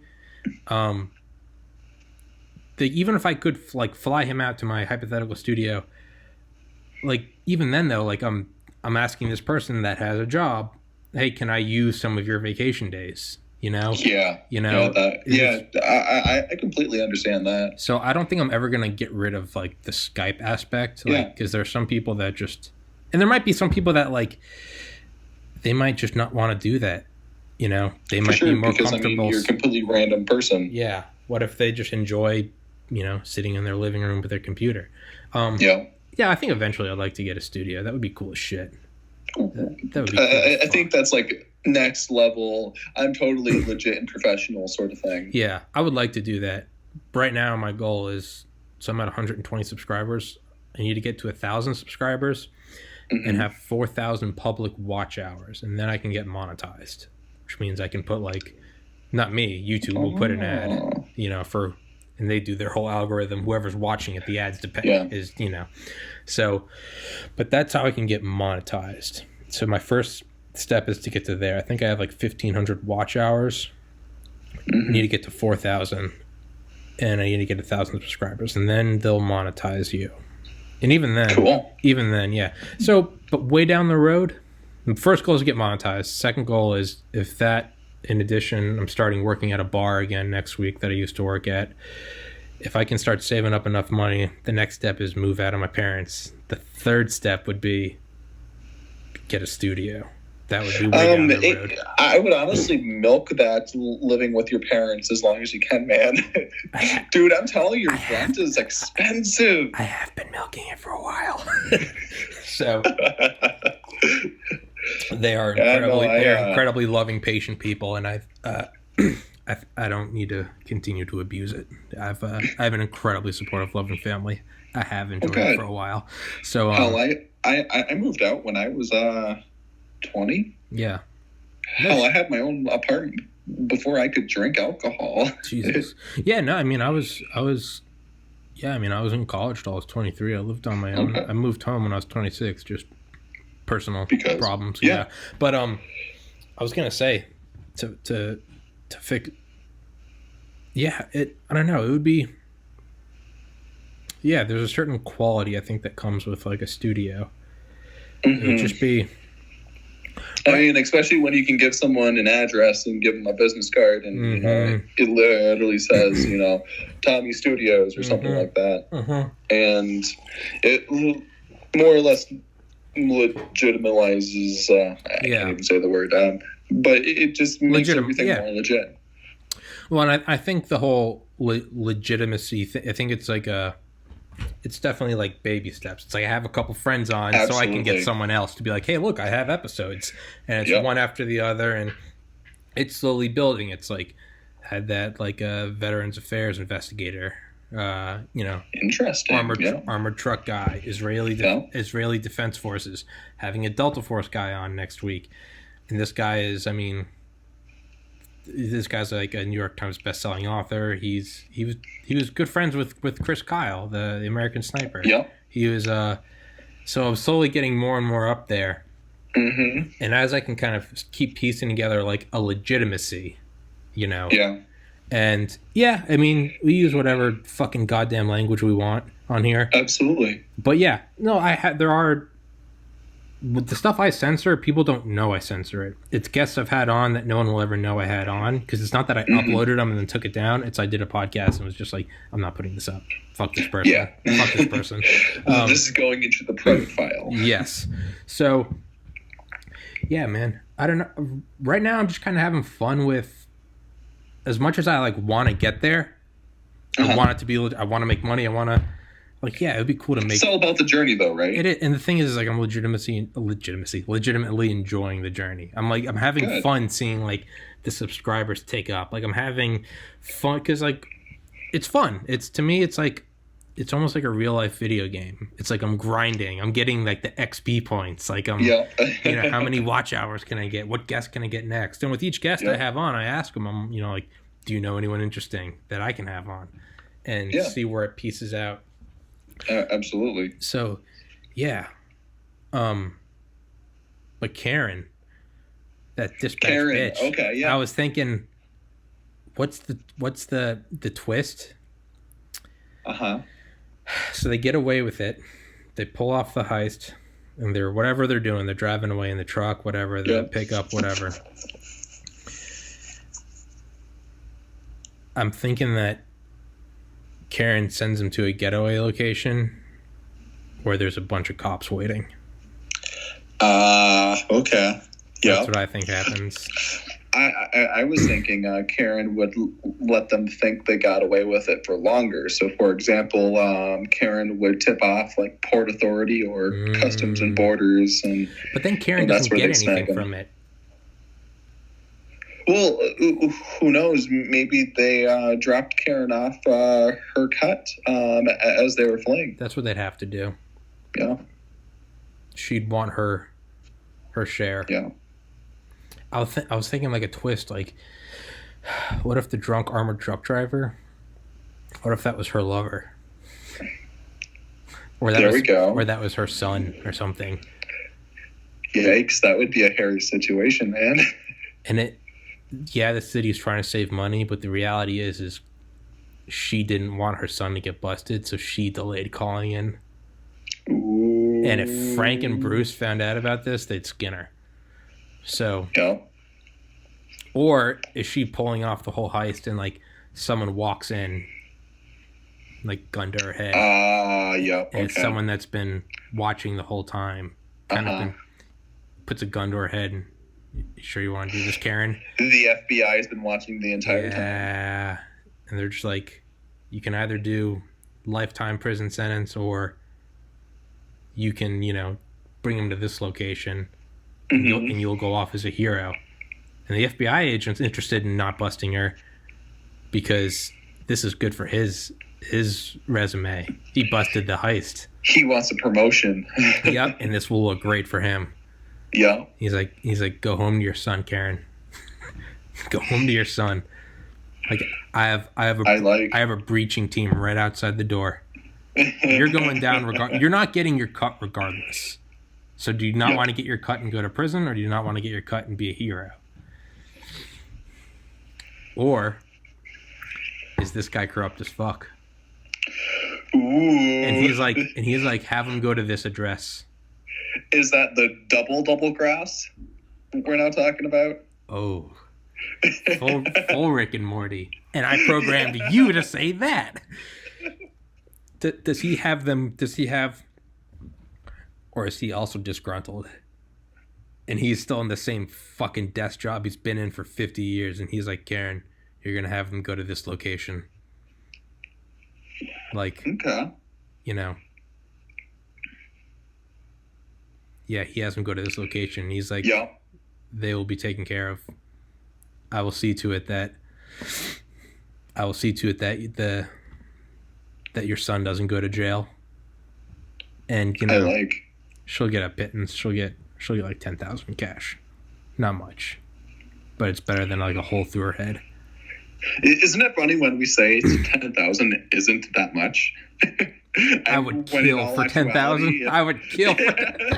I'm looking at it in like the terms of like the crates of cash on there. Yeah, I'd say not that much. No, not that much for everything that she's gone through.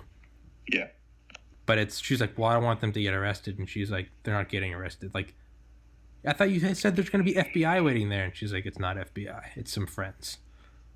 Yup. Or yeah, something like, instead of the FBI intercepting it, he's like, there's one of two ways this can go down. The FBI intercepts this. Mm-hmm. I get a promotion. You go to jail. Or my friends at the docks intercept it. You don't go to jail. And you don't get a bullet in your head. So now we're talking about, say, like a corrupt FBI agent that has cartel connections or something. Yeah. There it is. Yeah. He's in deep with the mafia. And then, how about this? the big ass plot twist would be once the armored truck arrives at the docks, all of our friends, Frank, Bruce, Kyle, they all get fucking mowed down and the cartel takes over. Oh, no, they do. Yeah, they absolutely do. Yeah. It's okay. Yeah, okay. No, so the FBI is waiting on this big sting. So the FBI's got like the FBI's got like the Coast Guard, and they're like, we're going to intercept it, because we know they're going to the docks, and we know the docks are. Wait, then this can't be in Detroit, because where the fuck would they go from the docks? Well, if it's in Detroit, I mean, we're talking about the Great Lakes, and if go to Canada, if get it's out. the Great Lakes, Canada, yeah. Okay, so the FBI's got the Coast Guard. So this FBI agent, what's his name? He's good. He's gonna have to have a name that kind of sounds legit, but you just know he's that piece of shit. Yeah. Okay. Real piece of shit name. Do you know any pieces of shit in your life? His name is I know a Nick. A Nick? Yeah. Or Richard. There we go. Richard McAllister. Dick McAllister. Dick McAllister. Yeah. Yeah. So Dick's like, so right now Dick's like, the FBI's with the Coast Guard. He walks in, puts the fucking 45 to Karen's head. And this isn't a super well made movie, so they don't need to explain how the FBI found out. It's just the FBI found out, whatever. It's just the FBI. The FBI found out. Don't worry about it. Don't worry about that plot hole. They found out. Easily explained, yeah. Shitty writing. So he comes in and he's like, this can go down two ways, Karen. It goes to the ports, to the docks. FBI intercepts it. Coast Guard intercepts it. I get a shitty bonus. You go to jail. FBI gets to take some pictures with all the money. Whatever. Or we can have the mob take it. If anything, nothing will happen to me. It'll just be they got away somehow. Yeah, everyone just becomes a statistic because it's the mob. It's the mob, What are we going to do? Yeah. And, the mob will, you'll be taken care of. You can retire now. I'll get the money, or I'll get, some money. Either way, Karen's not getting away. You're either going to jail or, if you don't want the mob, if you don't play ball, the FBI's going to get it, the Coast Guard's going to get it, and you're going to go to jail, Karen. Yeah. Or the mafia can get it, and she still goes to jail, right? Well, I would say that she gets absolutely nothing, and all the time that she's invested just goes to waste. Okay, so it's either she can go to jail, or she can walk away, or you can walk away. Yeah, you don't get anything. Kind of sucks to suck, but you're not going to jail. Consider this your get out. What's the female version of Bubba? I mean, whoever that is. Of what? Of Bubba. In jail? Yeah. I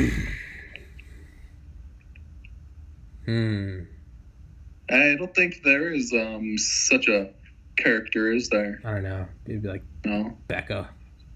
Becky. Or Becky or Cat. Yeah. Myrtle or Hildegard. Myrtle. No, it's Myrtle. It's Myrtle. Yeah. Big Myrtle, yeah. Yeah. So what do they choose? Well, I think I'm still a fan of, she actually cooperates with the corrupt FBI agent and the mob gets the money. Or is he not FBI agent? Let's switch it up. Maybe he's part of like the armored truck internal security. right? Okay, yeah, I could see that. And he's where like, we're going to recover this money. Or where the mob is actually taking the time to do research on him and actually bribe him. Well, not bribe him, but threaten the life of his family if he doesn't cooperate. Yeah, and he's like, the armored truck company can get the money back, or they cannot get the money back. Okay. His name's still Dick, though, right? Yeah, it's absolutely Dick. Okay. I just wanted to make sure. Yeah. Oh, man. You know, that would be a really good movie.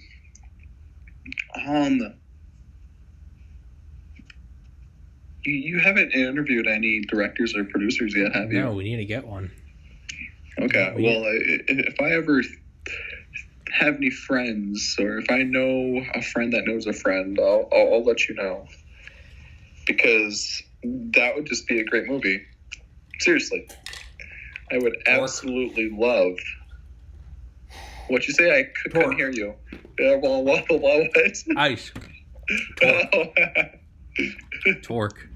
Hey, do you know that it's been an hour and 38 minutes on the dot, and you still haven't plugged your sponsor? How kind of person are you? I'm a shitty person. Fucked up supplements. Bucked up, spelled like fucked up. Bucked up. Go there. TPC 20. You get 20% off your whole order. It's like GNC. You get workout supplements, whey protein. Don't get armored trucks, though. I'll tell you that much. No. Yeah. I was about to say, man, you do look a little bucked up. Have you been bucking up on your bucked up stuff? You've been getting high on your own supply, dude? No. Yeah. Well, that's rule number 1. Yeah, it is rule number 1. So, but all this is assuming that Frank, Bruce, or Kyle, that none of them are betraying each other. I think that they're in such in such a dark place to where they're all working for the common sort of thing. Yeah, like a mutual struggle. Yeah, it's less about the money so much as it's just about like fucking over the man, getting one up on the universe. Yeah, absolutely. There's the whole time that Richard McAllister is making this proposal to Karen. Maybe Karen has her finger on on the radio button the whole time. And they're Frank, Bruce, and Kyle are listening. Huh. Okay. And Richard's finally like, you have 5 seconds to give me an answer, Karen. And she takes her hand off, and you see that like the red light's on. Yeah. Well, she's a dispatcher, so maybe she was sending this whole thing to 911. Maybe. Karen's still feeling guilty about delaying the dispatch call. Uh-huh. So this is how Karen's going to clean her slate. There we go. A whistleblower? No, she's by letting them get away. Gotcha. Keeping the finger on the radio. So they heard everything. They also so it's not armored truck. This guy is FBI. She's like, we know you delayed the dispatch call, Karen. We know that your son was the armored truck driver. Yeah. And so Frank, Bruce, and Kyle are listening to this whole thing. But so they hear that, and they also hear the whole like, let the mob kill them. So she vindicates herself. They find out, they're like, Karen, this bitch, like, she was the one that delayed the dispatch call, but she's being like a hero. She's like, well, all heroes have to die. So at the last second, he blows her brains out. Yeah, her brains get blown out, and that's how she lets go of the speaker button. Yes. She leans back or something, and he's like, you cunt, like you've been like, right. And she's like, yeah, I'm gonna clear my debts, and it's just boom, blows her brains out. Yeah. There it is. So now the next struggle for the armored truck thing is do we continue with the heist, or do we go after the Richard? FBI agent? Yes. It's like, it'll be like something like The Departed. You've seen The Departed, right? Have you seen The Departed? Is it not a Japanese film? No. No, that's Departures. I'm sorry. It has DiCaprio and came out in like 2005. See, Jack Nicholson. Doesn't matter. Not important. The last actual movie that I believe I actually went out and saw in theaters was Winter Soldier. Okay. Good movie. It was a while ago. Good movie. So they get away. They take a turn that wasn't in the plans. Mm-hmm. Coast Guard's left hanging. Mafia's left hanging. Maybe like a couple days later, it's like they get away. Mm-hmm. A couple days later,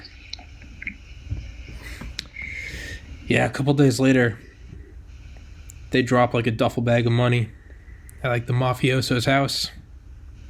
And it's just like, here's $1 million instead of 300 million. It's like, here's $1 million. And it's like a recording of the tape or something. So do they kill Richard? Does the mafia kill Richard? I think they should drop off the $1 million and the recorded tape off to That's what I was thinking. like the internal affairs or something. Of FBI? Yeah. Richard goes to jail. Yeah. And he gets convicted for Karen's murder. Dick gets dicked. Dick gets fucked. Yeah. Yeah. Dick's fucked. Headline news. Yeah. Dick goes to jail. FBI fucks themselves. Yeah. Yeah. And not only that, though, they drop off the recording to the FBI, but they also drop off the recording to the mafia. And they're like, so FBI is like, they're just going to throw Dick in jail. Dick's going to go to jail. He's going to get framed for Karen's murder. You know, but they also drop the tape off at the mafia, and they're like, Dick's going to jail regardless. Do you want? He's going to squeal. Take care of him. He's going to squeal. Yep. Yeah. And then Dick is found bloodied in his cell, not responding. He gets Epsteined. Yeah. Yeah. Yeah. Or cameras suddenly go dark, and all of a sudden he's just you just hear footsteps down the hall. Yeah, he's sitting in the cell, and all of a sudden, like, the lights just like the dim of like the fluorescent light goes out, and he's looking up, and then it just goes out. He's looking up, and you just hear like footsteps down the hallway, and you see like a shadowy figure walk up to like two of the guards and like whisper something, and like the guards leave. You see the guy screw on a suppressor to a pistol. Yep. Yeah. It's Karen's son. Man, that'd be a mindfuck. Yeah. Yeah. Jesus. Good movie. I'd pay to see it. I would. But you know who really gets fucked in this whole thing? Who's that? It's just the innocent armored truck drivers are the one that gets heisted. Right? They just get... No, at the very end of the movie, it's another twist. It's like halfway through the credits. Yeah, it just goes to like the sons of like the armored truck drivers that get killed. And they're growing up without a dad. Yep. Or the parents don't get to see their son anymore, or someone misses a Thanksgiving dinner or Christmas. Oh, Jesus. This movie could get really dark. You go really dark. Absolutely. I think Kyle betrays them. I think Kyle would be douchey. I think Kyle's a fucking sleazeball. I feel like Kyle underestimated the armored truck systems, and he couldn't even break into it, so he got so pissed off. He got pissed off to the point to where he decides to betray them because he knew he didn't have the skills to unlock one. Yeah, or it's like he lied. They're like, you disabled the GPS, right? And he's like, yeah. And it's like 1 year later, they're at their hideout in like Tijuana or something, and they see that there's like sirens wailing, and it's like, Kyle, you motherfucker. That motherfucker. He's like, sorry, boys. I was really undercover FBI the entire time. Fucking Kyle. Jesus Christ. Jesus Christ. You know, that actually brings up a funny little story I have. I guess it's more of like an informational. Whenever we'd get counterfeits that would pass through our vault, what we would do is we would actually we had this form, and we had this special envelope that we actually had to send to the Secret Service. And what it was is, just general information on where it was picked up from, location, what bank they were using, and, just general information like that. But we'd actually send it off to the Secret Service. Holy shit. Yeah, can you go into more detail about the counterfeit stuff? Yeah, so counterfeiting is it's pretty cool, I guess, as far as the process.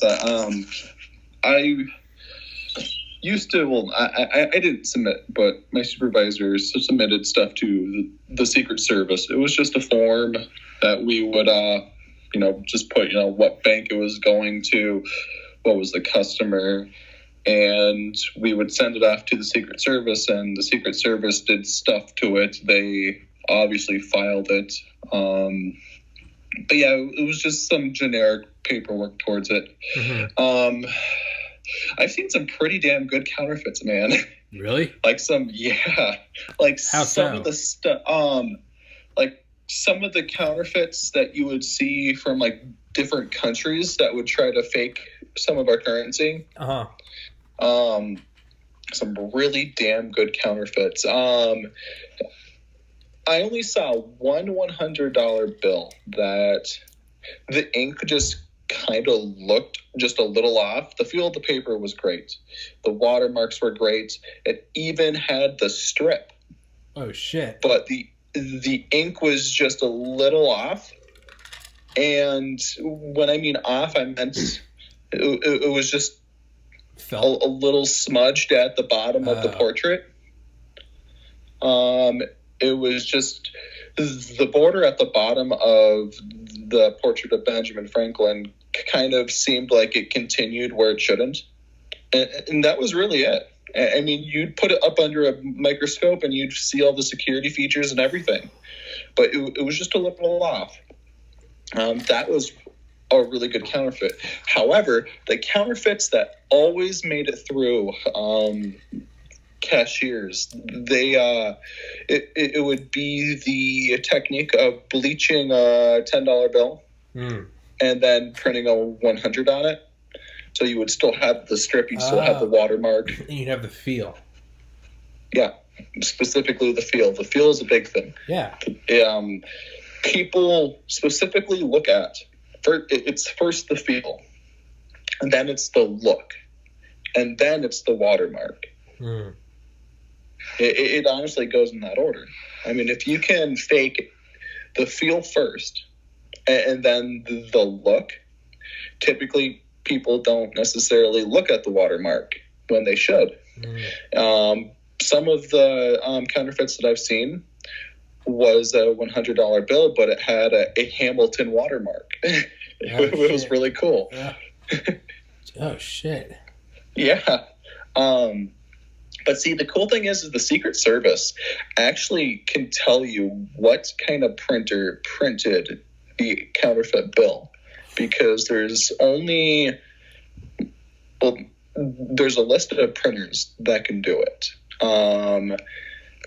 In today's world, software programmers actually have to program printers that go onto the consumer market scanners, I should say, to be incapable of scanning a dollar or currency in general. Really? Yeah. If you look on a bill, there's sort of like a Star of David sort of pattern on the bill itself. That Star of David pattern actually,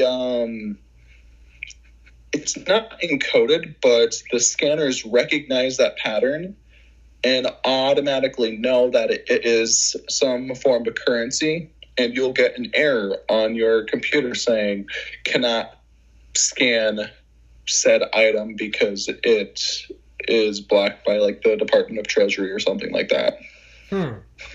Yeah, it's really cool. Yeah, I was trying to think. I was like, I feel like I've scanned a dollar bill at some point in my life. You know, maybe like middle school or something. Like, Okay. probably more so no nefarious intent, just like seeing if I could do it. Mm-hmm. But I don't even know if I did that. I don't know if I just have like a fake memory. But yeah, I was gonna say that's the feel is. I feel like that's the number one. Absolutely. Because I don't even know how you. I don't think you can fake that, right? I feel you really have to bleach something, bleach an existing dollar. Yeah, you have to use the same paper. That recipe is a very, very, very guarded secret. Yeah. There's only one mill in the United States that makes the paper for the Department of Treasury. I believe it. Yeah. Yeah, I mean that's the, you know, that's the money of the biggest dick. It's the U.S. government. Yeah. That's Big Daddy. Absolutely.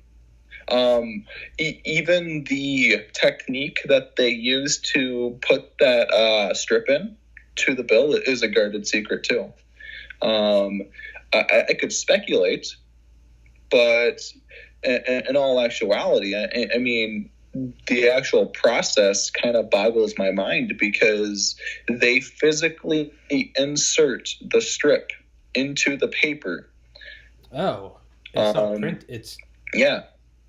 Oh, Jesus. They physically insert it, and somehow they glue it in place. And that technique it's only known by a few people. It's crazy. Yeah, you'd want it known by such a few number of people that it would. Mm-hmm. It's basically on their back. It's not printed in because it's physically there. Because if you actually take a brick of 100s and you all line them up a certain way, the left side of the bills are going to be thicker than the right. That's how I know it's physically inserted. Jesus. So you'd only want a small number of people to know because that way you could, it's now in their interest that there are no counterfeits because it'd be like, if it gets out, we know it's from you. Totally. Because no one else knows. Yeah, there's so many insane security features. Yeah. I mean, I guess you could kind of fake the color shifting paint on the numbers on the front just because there are so many color shifting automotive paints out there. Mm-hmm. I mean, you could probably use that. Yeah. The watermarks, people can create watermarks like nothing else. What exactly is a stupid question? What is the watermark on it? So a watermark on a bill is an imprint on the paper itself. Mm-hmm. Have you seen a watermark before? Well, I'm looking for my wallet. I wonder if I have any. Well, here, how about this? Let's pause it, and it won't be on the $1 bill. Do you have a 5? No, man. Oh, yes. Woo. Good day. Yeah. Look up into the not right hand corner, but like the right sector. Okay. Into the light.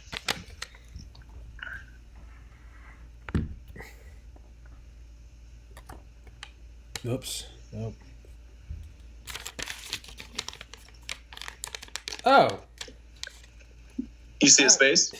Yeah. Yeah. I've never seen that before. I don't know if Really?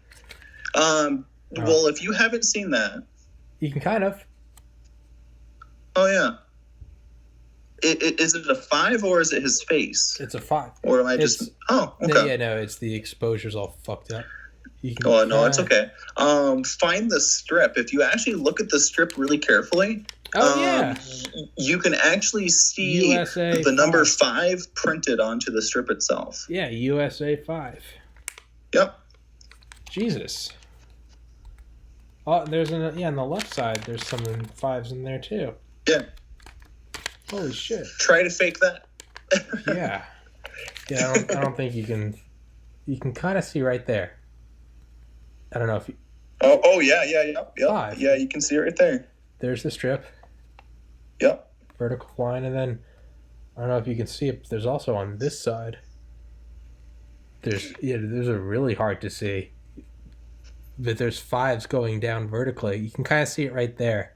Oh. You see it at the tip of my finger? I don't know if you can. Jesus. Yeah, man, I never even knew that was there. Really? Holy shit. Now, I don't know if I have a 10. Yeah, actually, I do have a 10. Oh, big baller. You and your $10 bills. Yeah, here. Well, let's do this. Do you see Hamilton's face right there? Yeah. Yeah. Jesus. Yeah. I wonder if there's anything on the 1. Nope. No. Nope. Just get fucked. And that's the reason why counterfeiters don't use 1s, is because if you're going to counterfeit a 100, you need a watermark. I mean, the 1 doesn't even have a strip. No, it doesn't. Is it just not? Is it just not worth it? They are under the assumption that it's going to cost more money to print 1s than it is to actually. Yeah. Well, 2 counterfeit 1s than it is just to find a 1. Yeah. Whoa. Now, do you think there are any security features that, like, different types of light? Not on U.S. currency, because you're talking more of like holograms, and that's on Canadian currency. What do you have any? I wish I knew where it is. But yes, I do have Canadian currency. Just not on me right now. Well, here's a passport card I have, and I just looked at it, and yeah, there's like a weird. Look at that weird like snake thingy. Interesting. You see that? Huh. Do you think that is electronic? Is that like a chip card? That was my first thought, but yeah, it's kind of, I don't know. Yeah, I mean, that's enough that I would like just, I guess it's enough to deter like the common man.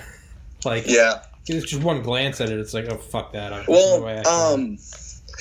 If you ever get a, well, I mean, it might be on the $5 bill. However, I know it's on the $100 bill. If you ever look at Benjamin Franklin's collar underneath the microscope, yeah, it will say $100 bill. Yeah, I did a Photoshop some months ago.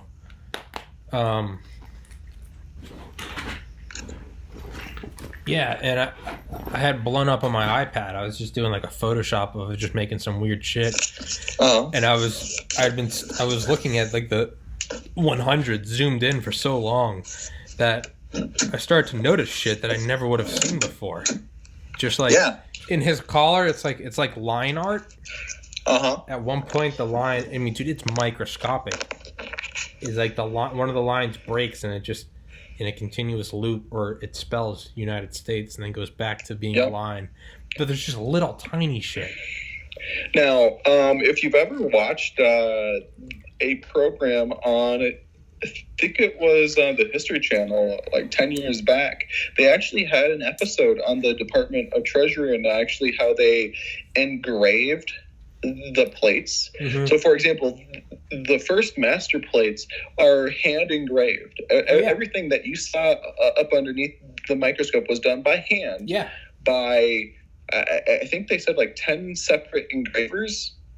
But the thing that really boggled my mind is they have to work under magnification and in reverse. Isn't that crazy? Why reverse? Oh, I guess, that makes sense. Well, I mean, if they're printing, it has to be in reverse. Yeah, man, it's... Jesus. I wonder what some of the security features are on, like, security clearance badges, Well,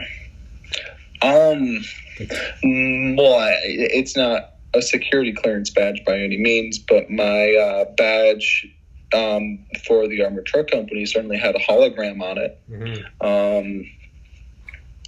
But it also had a barcode on it.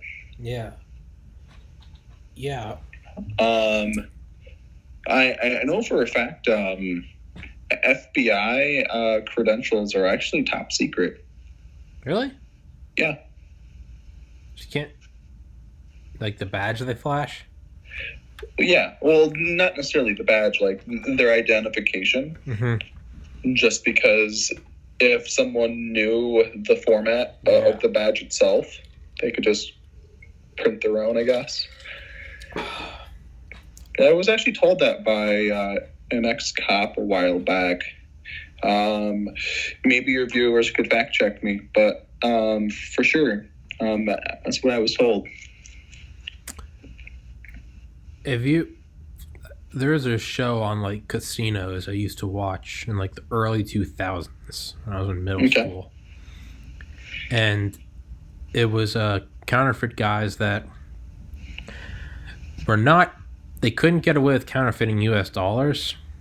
Because it's just, if you do get away with it, you can only get away with it for so long before they catch on to you.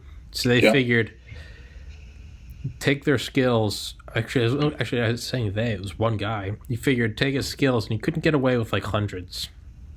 But he decided he could get away with counterfeiting casino chips.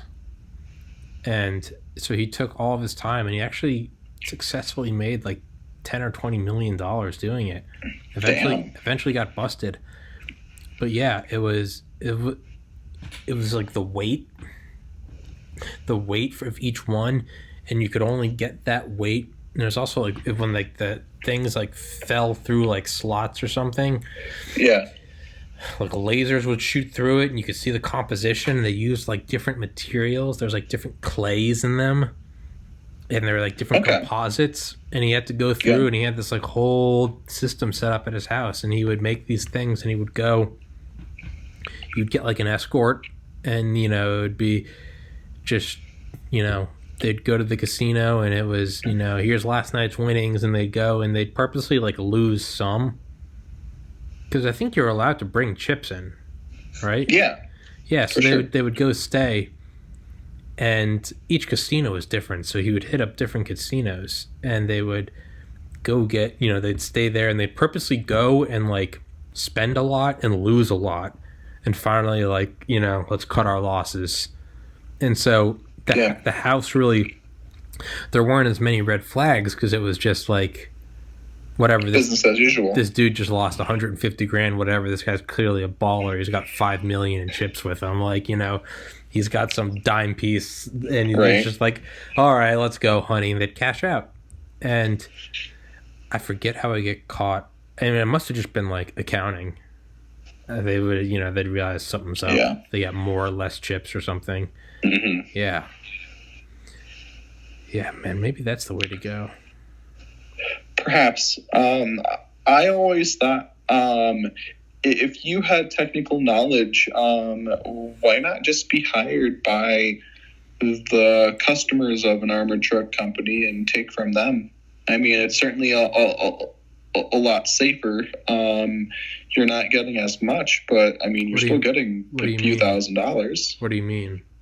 Well, no. So, for example, if you're going to, let's say you've completely ruled out robbing an armored truck. Torque. Just because, yeah, right? You saw Torque and you realized you saw Torque and it was just very demoralizing. You couldn't do it. You saw Torque and you were just like, okay, scratch that one off. So, why not get hired at like a pharmacy or a retail establishment that they give money to the armored truck company and try to break into their safe because you've been promoted to a manager or something like that. Oh, yeah. Mm-hmm. I mean, without going into any details, what I'm trying to say is, say you get hired into a retail store, okay, right? And you have seen how the armored truck guy operates in the store, and he has to give you a key. And then you take a key from the safe, and those two keys open up a bottom compartment into the safe. Well, what would happen if you took an imprint of the armored truck guy's key somehow, and you made a key copy of his key, and you just shut off all the cameras in the office, and you took your copy of the key and the key from the safe, and you opened up that bottom compartment, and you stole $25,000. Yeah. And then who would get fucked? The armored truck company? Yeah. Well, I mean, the only person that should have that key is the armored truck company, right? So, I mean, obviously, everything's going to point to the people that put the money down into that bottom compartment, which would be managers. I mean, that's another way to think of it, too. I mean, you don't necessarily need to rob the armored truck company. Yeah. I mean, you can rob the customers. What if you're in the armored truck company? Okay. And you and your buddies pay off, or you're in cahoots with two criminal friends, and you have them rob you. Not to a point where it's like, oh, the money went missing, because then the armored truck guys get fucked. I mean, like, they purposely get, T-boned and allow themselves to be dragged out at gunpoint. Yeah. That would certainly be looked into by investigators for sure.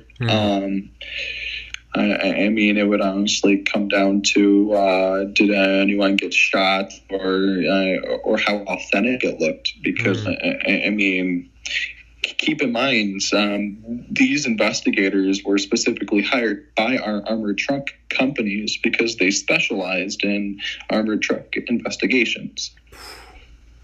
So, I mean, it's really tough. I mean, hairy. Because now we're getting into inside jobs. Yeah. and armored truck companies already know it's going to be an inside job. Torque 2, summer 2021. Too torqued up. Yeah. Torque down for what? Yeah. It's, yeah, dude. But I feel like that's the only way you could do it. It was be an inside job. No, it totally has to be. Yeah. I mean, you have to have someone on the inside. Yeah, But I mean, we're seriously trained for that. I mean, we're trained to, even though everyone's a coworker and we're supposed to act like coworkers, deep down in the back of our mind, we certainly know that there could be a guy that's here to do an inside job, and we always just keep our guard up. That's crazy. It sucks. It gets mentally exhausting. I feel like that would be mentally debilitating. Like it sucks enough to have to like wake up after not a good night's sleep and go to work. But it's one thing if you're just going to Smoothie King and like making fucking, green tea smoothies for sorority girls, which I've been in that position. It's another thing if you're already not going on a lot of sleep and you're tired and kind of hungover and then you're there and you're like, fuck, I gotta make sure one of these motherfuckers isn't some Jason Bourne character. Right? Yeah. Yeah, dude. So what's the incentive for you guys to, without divulging, like, they had to have paid you fairly well, right? Because otherwise, why wouldn't you just go work? Why wouldn't you just go work at Smoothie King then? If you're getting the same, like, why wouldn't you just go make smoothies for Becky and Karen for the same money? Because the job's supposed to be cool. Yeah.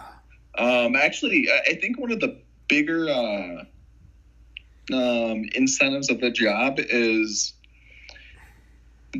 you are more likely to meet your wife at the job than you are at any other job. I mean, it's Really? kind of like college, where you're kind of reeled in by the by people saying, "Oh yeah, no, I met my wife when I went to college." It's sort of like that. Okay. I actually met my wife doing what I did. Hell, we've been happily married for 2.5 years. Woo! Shout out. Yeah. Right. Now, is there a chance that this is all long con and she's working an inside job? Well, I'm not in the industry anymore, so Not that you think. Yeah, right. So she kind of failed at that job. So far. So it would seem. So it would seem. Right. What she was really after was the alimony, right? Yeah. No, she's going to get you to go back in. Yeah. She's going to, come on, Brad, just go back in. You like it. Yeah. Right. I guess there really is no incentive. I mean, I know my company specifically had me sign a piece of paper saying if any money went missing and it was determined that I lost it out of negligence, I had automatic restitution. What's restitution mean? You had to pay it back. The fuck? Yep. So, for example, I had this one friend that had just a wild teenage years. He took a bunch of canned food items, and he and a few buddies started throwing them at cars and stuff, and the cops eventually catched him. Well, what happened was between the four of them, they did like $100,000 worth of damage to vehicles. Fuck. Yeah, so the judge said, "Well, guess what, guys? Between the four of you, you each now have $25,000 of restitution that you have to pay back." Now insurance doesn't take care of that? Or do they have to pay insurance? I'm just giving you Yeah, you're right. the example. I don't know the specifics. Yeah, we're not going into the depths of the canned food brigade. Yeah, right. Yeah. Who knew you could weaponize a can of peas like that? Yeah, man. That's what happens. That happens if you try to ban guns, dude. Peas become the new weapon. Yeah, dude. Absolutely. Second Amendment, the right to bear peas. It's... Yeah, dude, I had some friends in high school that they would notoriously attack this like chain of city buses with eggs. Jesus. Yeah. But like while it was driving. Like they would go for the windshield. And it wasn't until like years after we graduated high school that it was like, oh man, that could have resulted in some deaths. Yeah. Block the windshield, dude, and that fucking loaded city bus T-bones a fucking Volkswagen. Mm-hmm.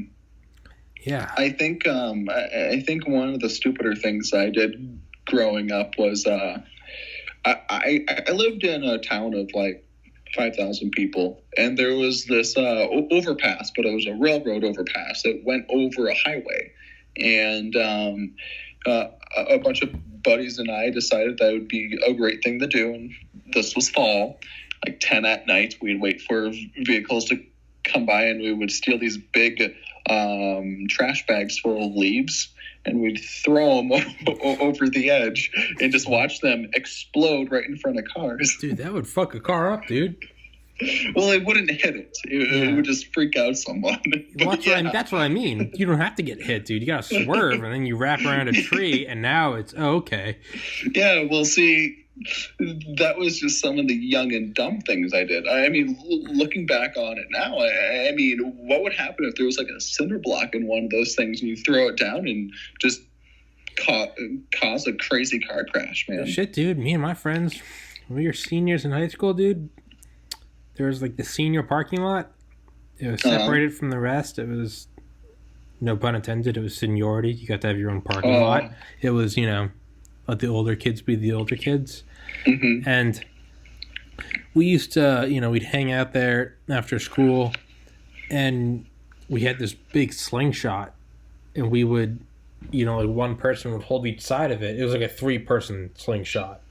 Like, a huge fucking thing. Yeah. And the 2 guys would hold it, and then someone else would pull it back like 5-6 feet.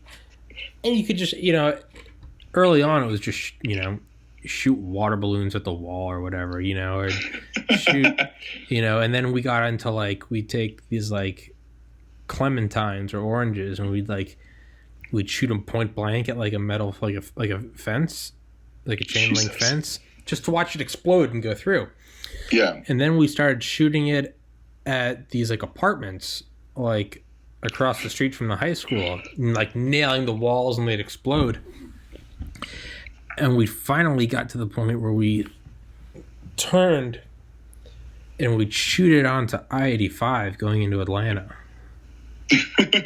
12 lanes. Jesus. We'd just shoot oranges up into there, man. No bullshit. Like, we did this for like a couple days, and we eventually stopped. I think we got bored. But dude, we do this at like 3 and 4 in the afternoon when like it was 12 lanes of traffic all going like 80 miles an hour. And I never really thought about that until like a year ago, and I was looking at this case where these kids were throwing rocks off of an overpass at cars, and I think they killed a couple people. Jeez. And these kids were like 18, and I think they all got life sentences. Yeah. And I was just thinking like, man, all it took was like one clementine. Yeah. Hitting just a city that bus. Perfect storm of hitting someone in the head that has some sort of, condition. Yeah. Not even that, just fucking hitting the windshield of a city bus, and the driver freaks out and, rear ends a fucking Subaru full of kids, and next thing you know, you've got 9 deaths on your hands. Yeah, for sure. Yeah, dude. Or more. Yeah. Yeah. Yeah. If you do it well, but. Hey, if you're gonna do a job, you better do it right. You gotta do it. You better do it right. Do you know who Sam Hyde is? I have not heard the name. He's this like comedian type guy. He did like a fake TED. Okay. He did like a fake TED talk. Okay. He goes and he's like, it's fucking hilarious. But one of the things he talks about, he's like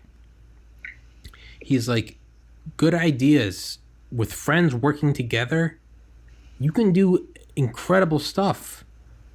9/11, 19 guys that barely spoke English, just a couple of box cutters and a can-do attitude, and look what they did. It was terrible, but I remember listening to it, I was like, Jesus Christ. Yeah, they took aviation classes, but it was only like Cessnas. Yeah. But yeah, dude. They certainly upgraded to like twin engine Boeings and Airbuses. Yeah, dude. Or whatever the hell it was. Yeah, it's yeah.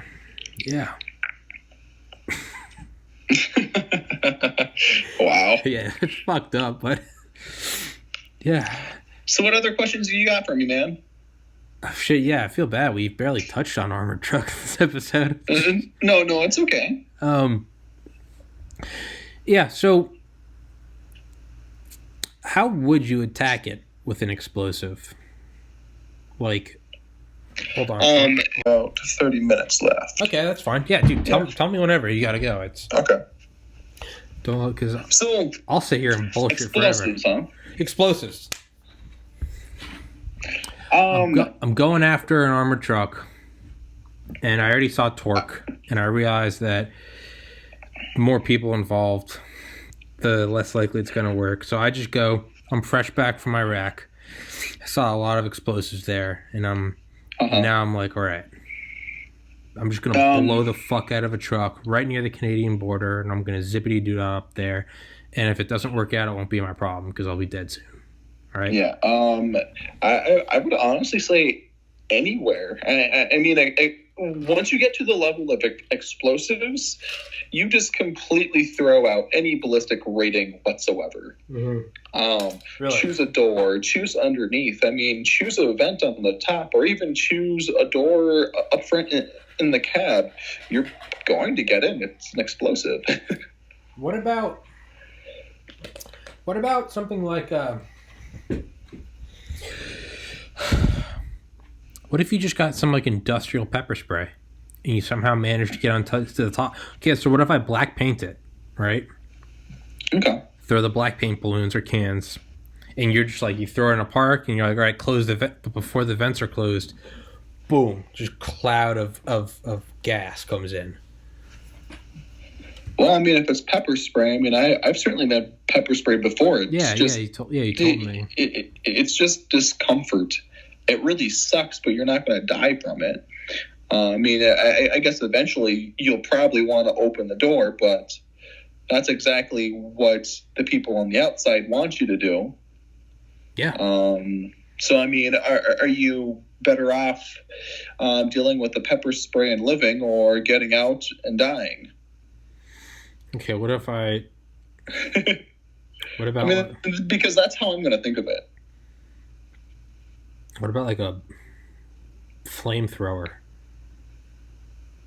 Put a flamethrower in the vent. Just torch. I guess that doesn't matter, because it doesn't. If I kill all the occupants, the doors are still locked. Yeah. Fuck. Well, I mean, that brings me back to the whole jaws of life thing. I mean, you're honestly going to have to break a door. So, I think that we have fleshed out that it has to be an inside job. Yeah. Because at this point, you know, the whole Torque trilogy has come out. Right? Torqued Up, Too Torqued to Die. It's, you know, it's. Yeah. And those are clever names. I hope you trademark those. Oh, Brad, well, you'll get royalties. Okay. We just gotta send this to Michael Bay. We gotta maybe not upload this podcast. Maybe just send it. Ooh, be like, there we go. There we go. Yeah. Torque, fall 2020. It's So it would have to be an inside job. Uh-huh. You're a 3-man crew, correct? Yeah. What are the chances of like solo betrayal? Well, I mean, if it's just one person on a 3-man crew, what's stopping the other two from shooting that guy? Okay, what if it's a 2-man betrayal? Okay. Then what's stopping the 2 people from shooting the one person and kind of getting away with it? I mean, GPS, see, the thing is GPS. Fuck. You could, in theory, have 2 people betray one, kill the one, but the armored truck has to be back to the vault at some time. So you're going to have a very limited time window to get in and out of the country or get into hiding. I mean, there was a story, well, not a story, there was a report of an armored truck robbery that happened when a driver shot the messenger. And the driver actually got away with, it was like $600,000. But the armored truck was parked underneath a bridge, and people actually went up to the armored truck and they noticed blood dripping out of the back, and then that's when they called authorities. That truck was there for about 5 hours. So, I mean, you had 5 hours to get somewhere where the law can't get you. Yeah. I mean, if that's to Canada or a flight to Canada or a flight to Iran, I know Iran doesn't have flights connecting to the United States. So, I mean, you'd have to work that out logistically. But that also comes down to a very serious question. Granted, in the back of everyone's mind, you know, is this person an inside job? But the question is, could you live with shooting a good friend of yours, someone that you've been working with closely for the past 4 months, 2 years? You'd have to be... No, I couldn't, and I don't think most people could, but I also don't think it'd be that difficult to find someone that could. Of course. I think someone that's okay with shooting a random person would probably be just as okay with doing an inside job and shooting someone they know. Because ultimately, if their mindset and dedication is towards doing an inside job and robbing an armored truck, they're going to accept that some eggs have to be broken. They've justified it, for sure. Yeah. And those are the people that we try to watch out for, too. Oh, okay. Yeah. Someone that's maybe not too friendly? How about overly friendly? Oh, that's creepy. Yeah. Overly friendly. Yeah. Always invites you to the barbecue he's having on the weekends, or always inviting you to vacation with him, or always inviting you up to the bar just to throw back a couple brewskis after work. Maybe he's just gay and thinks you're cute. You know, maybe it's not an inside job. I also looked out for those guys, too. Maybe it's not an inside job, man. Maybe you're just a fucking bigot. Yeah, right. You report him to HR and it's like, that's Garcia. He's just gay. Hey. Brad, you're fired. You homophobic fuck. But that was Garcia's plan the whole time. That was Garcia's plan the whole time. He's like, no, Brad's out of the way. Right. Yeah, but so they told you to watch out for overly friendly people? Well, just anything suspicious whatsoever. See, I wouldn't... I mean, see, the thing is, though, is... did I ever tell you about my 3-strike policy? No. Okay, so sometimes we would have... My driver might call off sick, or my messenger might call off sick, and I had to fill a different role. And typically, I always stayed in the crew leader or guard position. And what would end up happening is I would have a new driver. Well, when you have a new driver, he doesn't know the route. So I have to focus more on giving him clear verbal directions on where to turn. One of the things that always freaked me out was when I would give someone very clear, very good directions, and they would take a wrong turn. That would creep me the fuck out. Absolutely. So whenever that would happen, and I knew that he disobeyed me, I would tell him, okay, let's return to the vault. Now, keep in mind, this throws an entire wrench into my operation. But every time when I could prove that when I could prove that he legitimately took a wrong turn on purpose, I would document it. And if it happened 3 times in a row in one day, I would kick him off my route. Because I'm just that paranoid. I don't fuck around with that shit. That's creepy. Yeah. Now, did this happen? Oh yeah, absolutely. But not it's happened twice. Not just accidents. I had a lot of paperwork. Hasn't had his coffee. Just like, oh, sorry. Well, I don't give a fuck. You listen to my directions. Welcome to Brad's world, bitch. Right? Better take your coffee and Adderall because you got to be on your A game. Yes, absolutely. Welcome to Brad's world. Yeah. Mm-hmm. That would creep me out, though. Yeah. That would creep me the fuck out. I don't know why I just got so close to it. That would creep me out, Brad. Yeah, it's very creepy. We should do the podcast like this the whole time. Welcome to Tommy's podcast. Hi, how are you? Welcome to Tommy's My name's Brad. I'm Tommy. Welcome to the That's how fucking creepy. That's how I should do podcasts with guests from now on. I just only look through a porthole. And then when I talk, I put my mouth up, so I'm just like, hello, look at the gap in my teeth.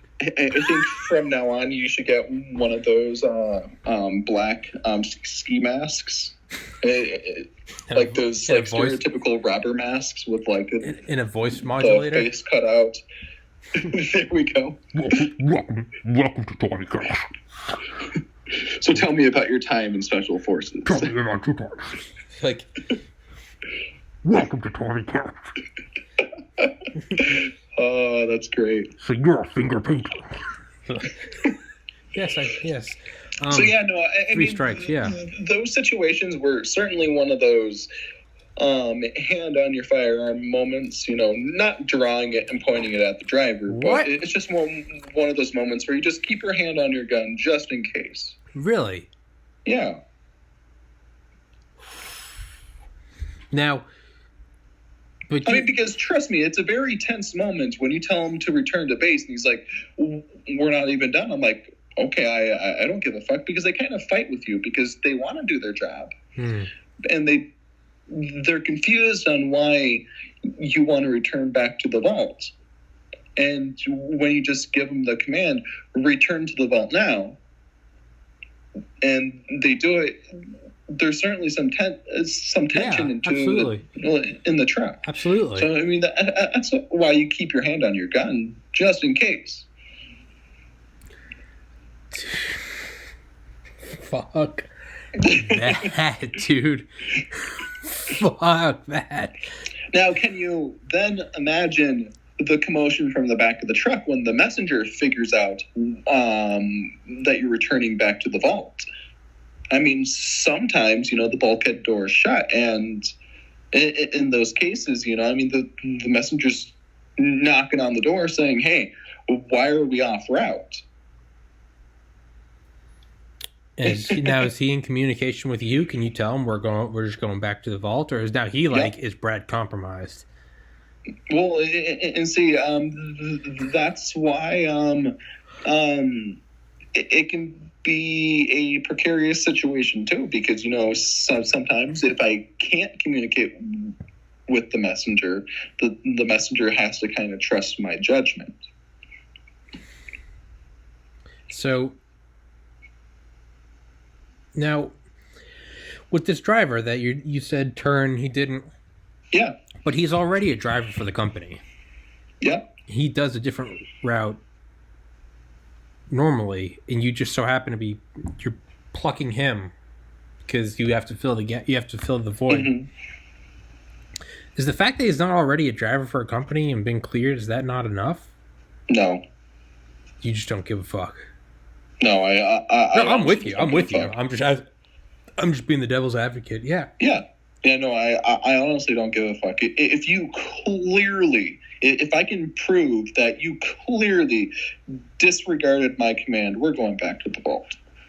So, in what situation do you allow it? You're like, is it like, oh shit, right, and he's like, it just passes. You're like, what the fuck, then that Brad? means he's being a distracted driver. We would return back to the vault. No, I mean, like, what if you gave the turn at the last second? If, for example, he sees an obstacle or something blocking the road that I don't, or if I am preoccupied talking to the messenger and coordinating with him. So an example of this would be, there's some road construction up here and we can bypass this by taking a left when we normally take a right, and we can just go around it. Okay. In those situations, I am typically aware of the road construction. However, that's something I typically talk with the driver before we even get on the road. I usually let them know of all the road construction that I am aware of. Mm-hmm. And if he has any questions, he needs to let me know before we get there. So when it's not a replacement driver and it's just your crew, who you would obviously know better, you know, do they still have the one strike rule? No.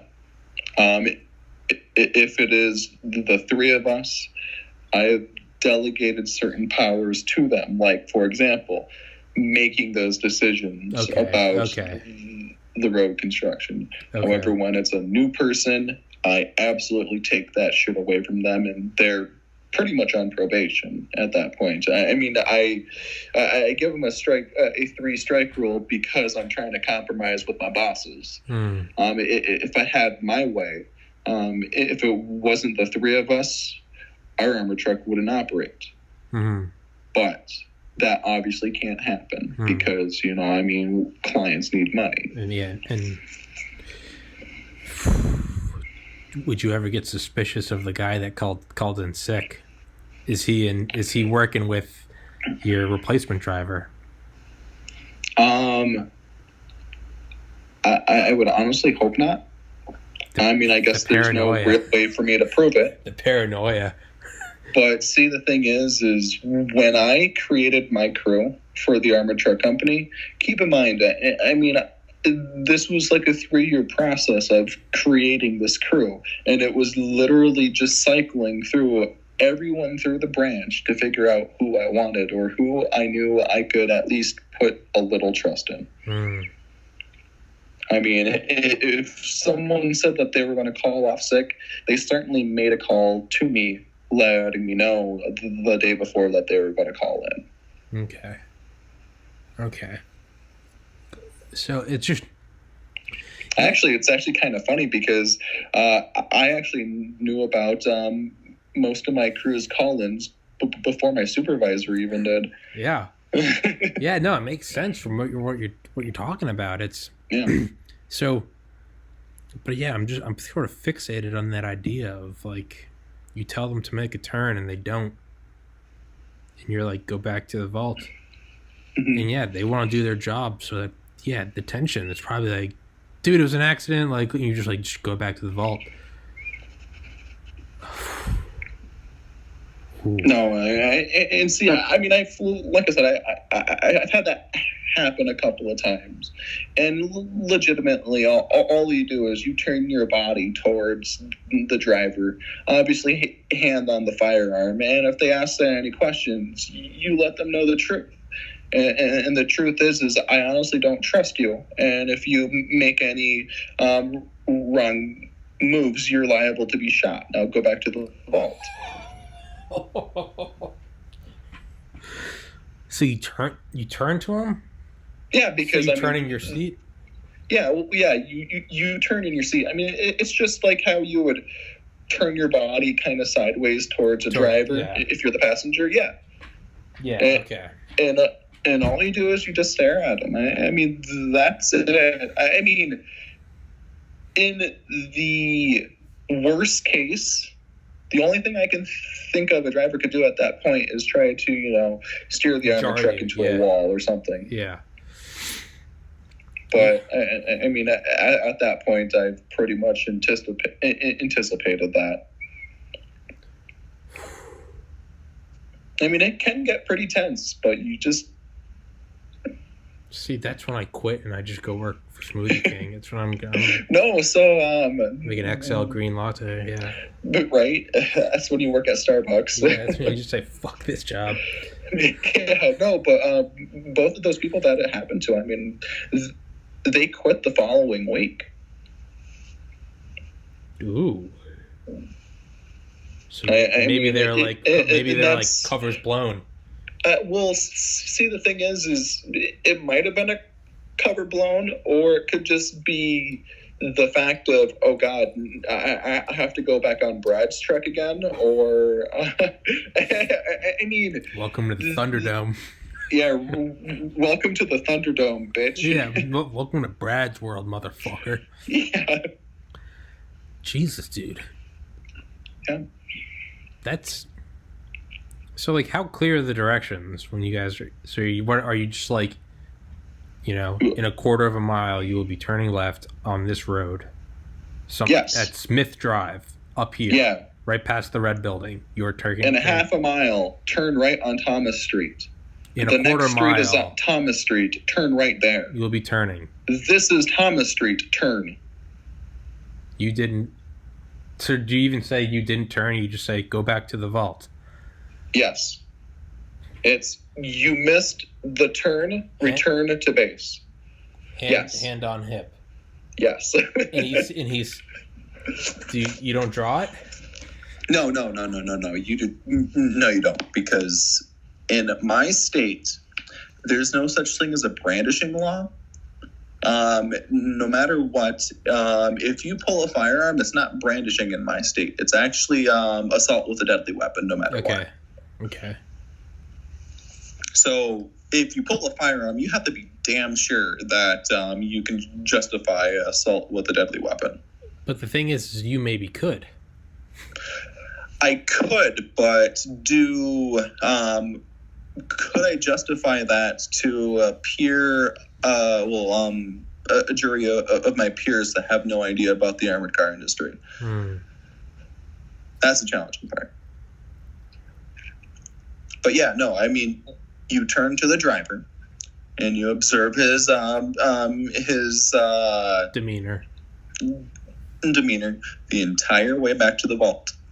Because I honestly don't know about you, but if you're in my position, I want to go back home to my family. Yeah. Dude, I'm getting stressed out talking about this.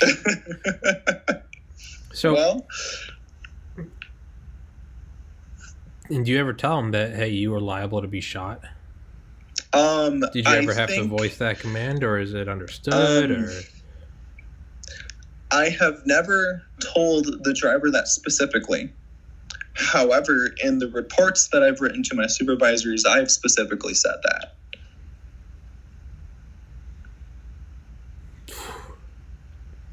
Now, do they ever argue? Say, no, because see, the thing is when you use deadly force or great bodily harm, in my state, you have to have a few things.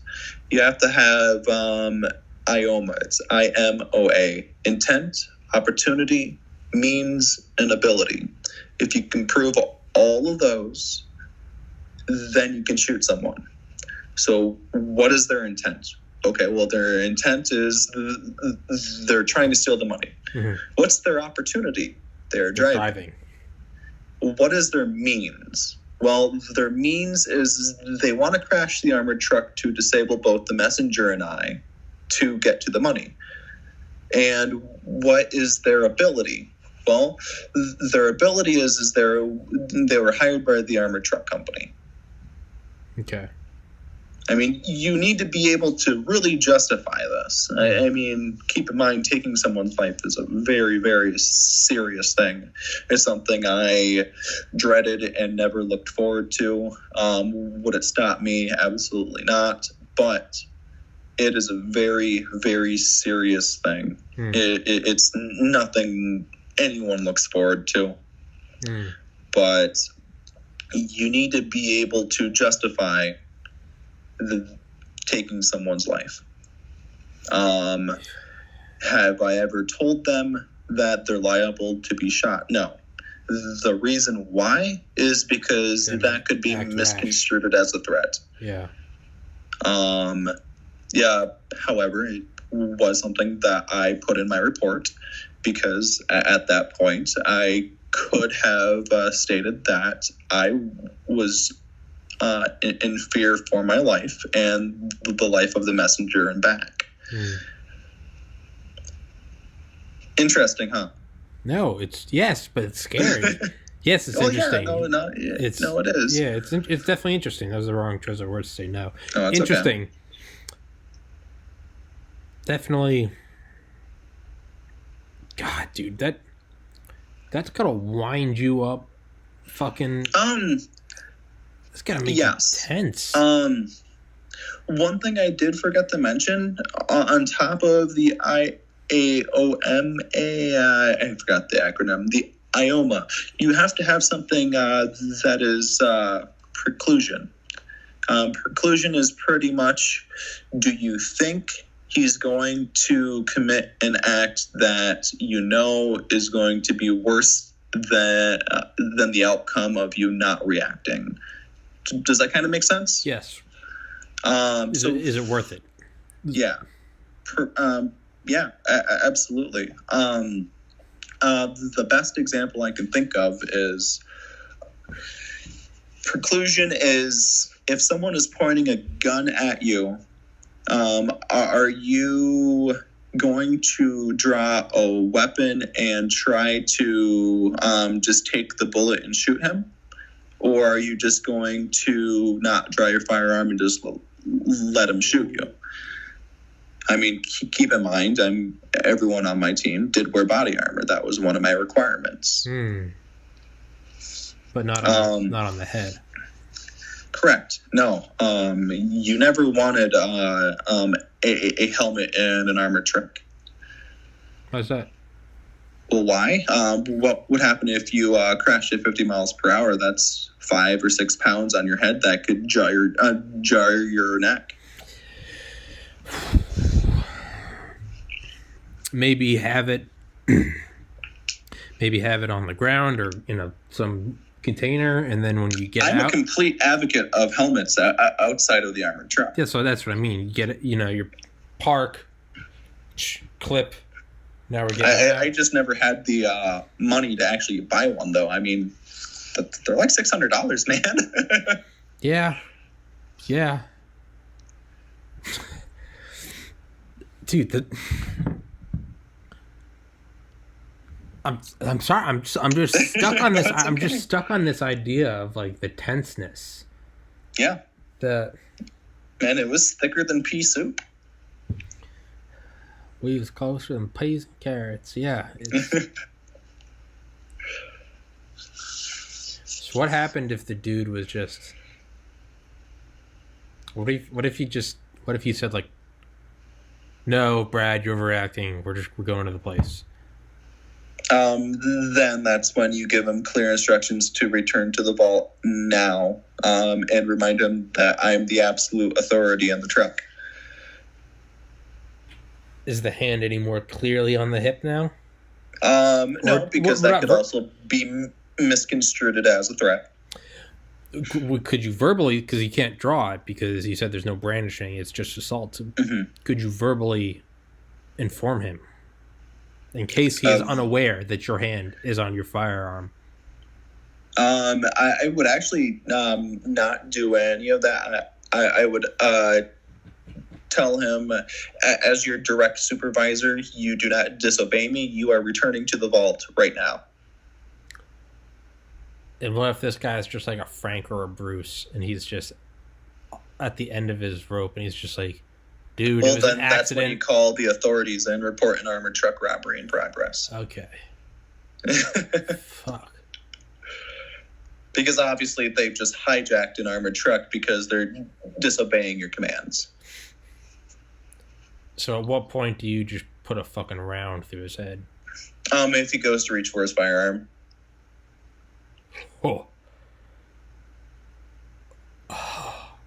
Which also brings up a very clear problem. And if you shoot the driver and he's driving down the highway at 55 miles per hour, what the fuck do you do?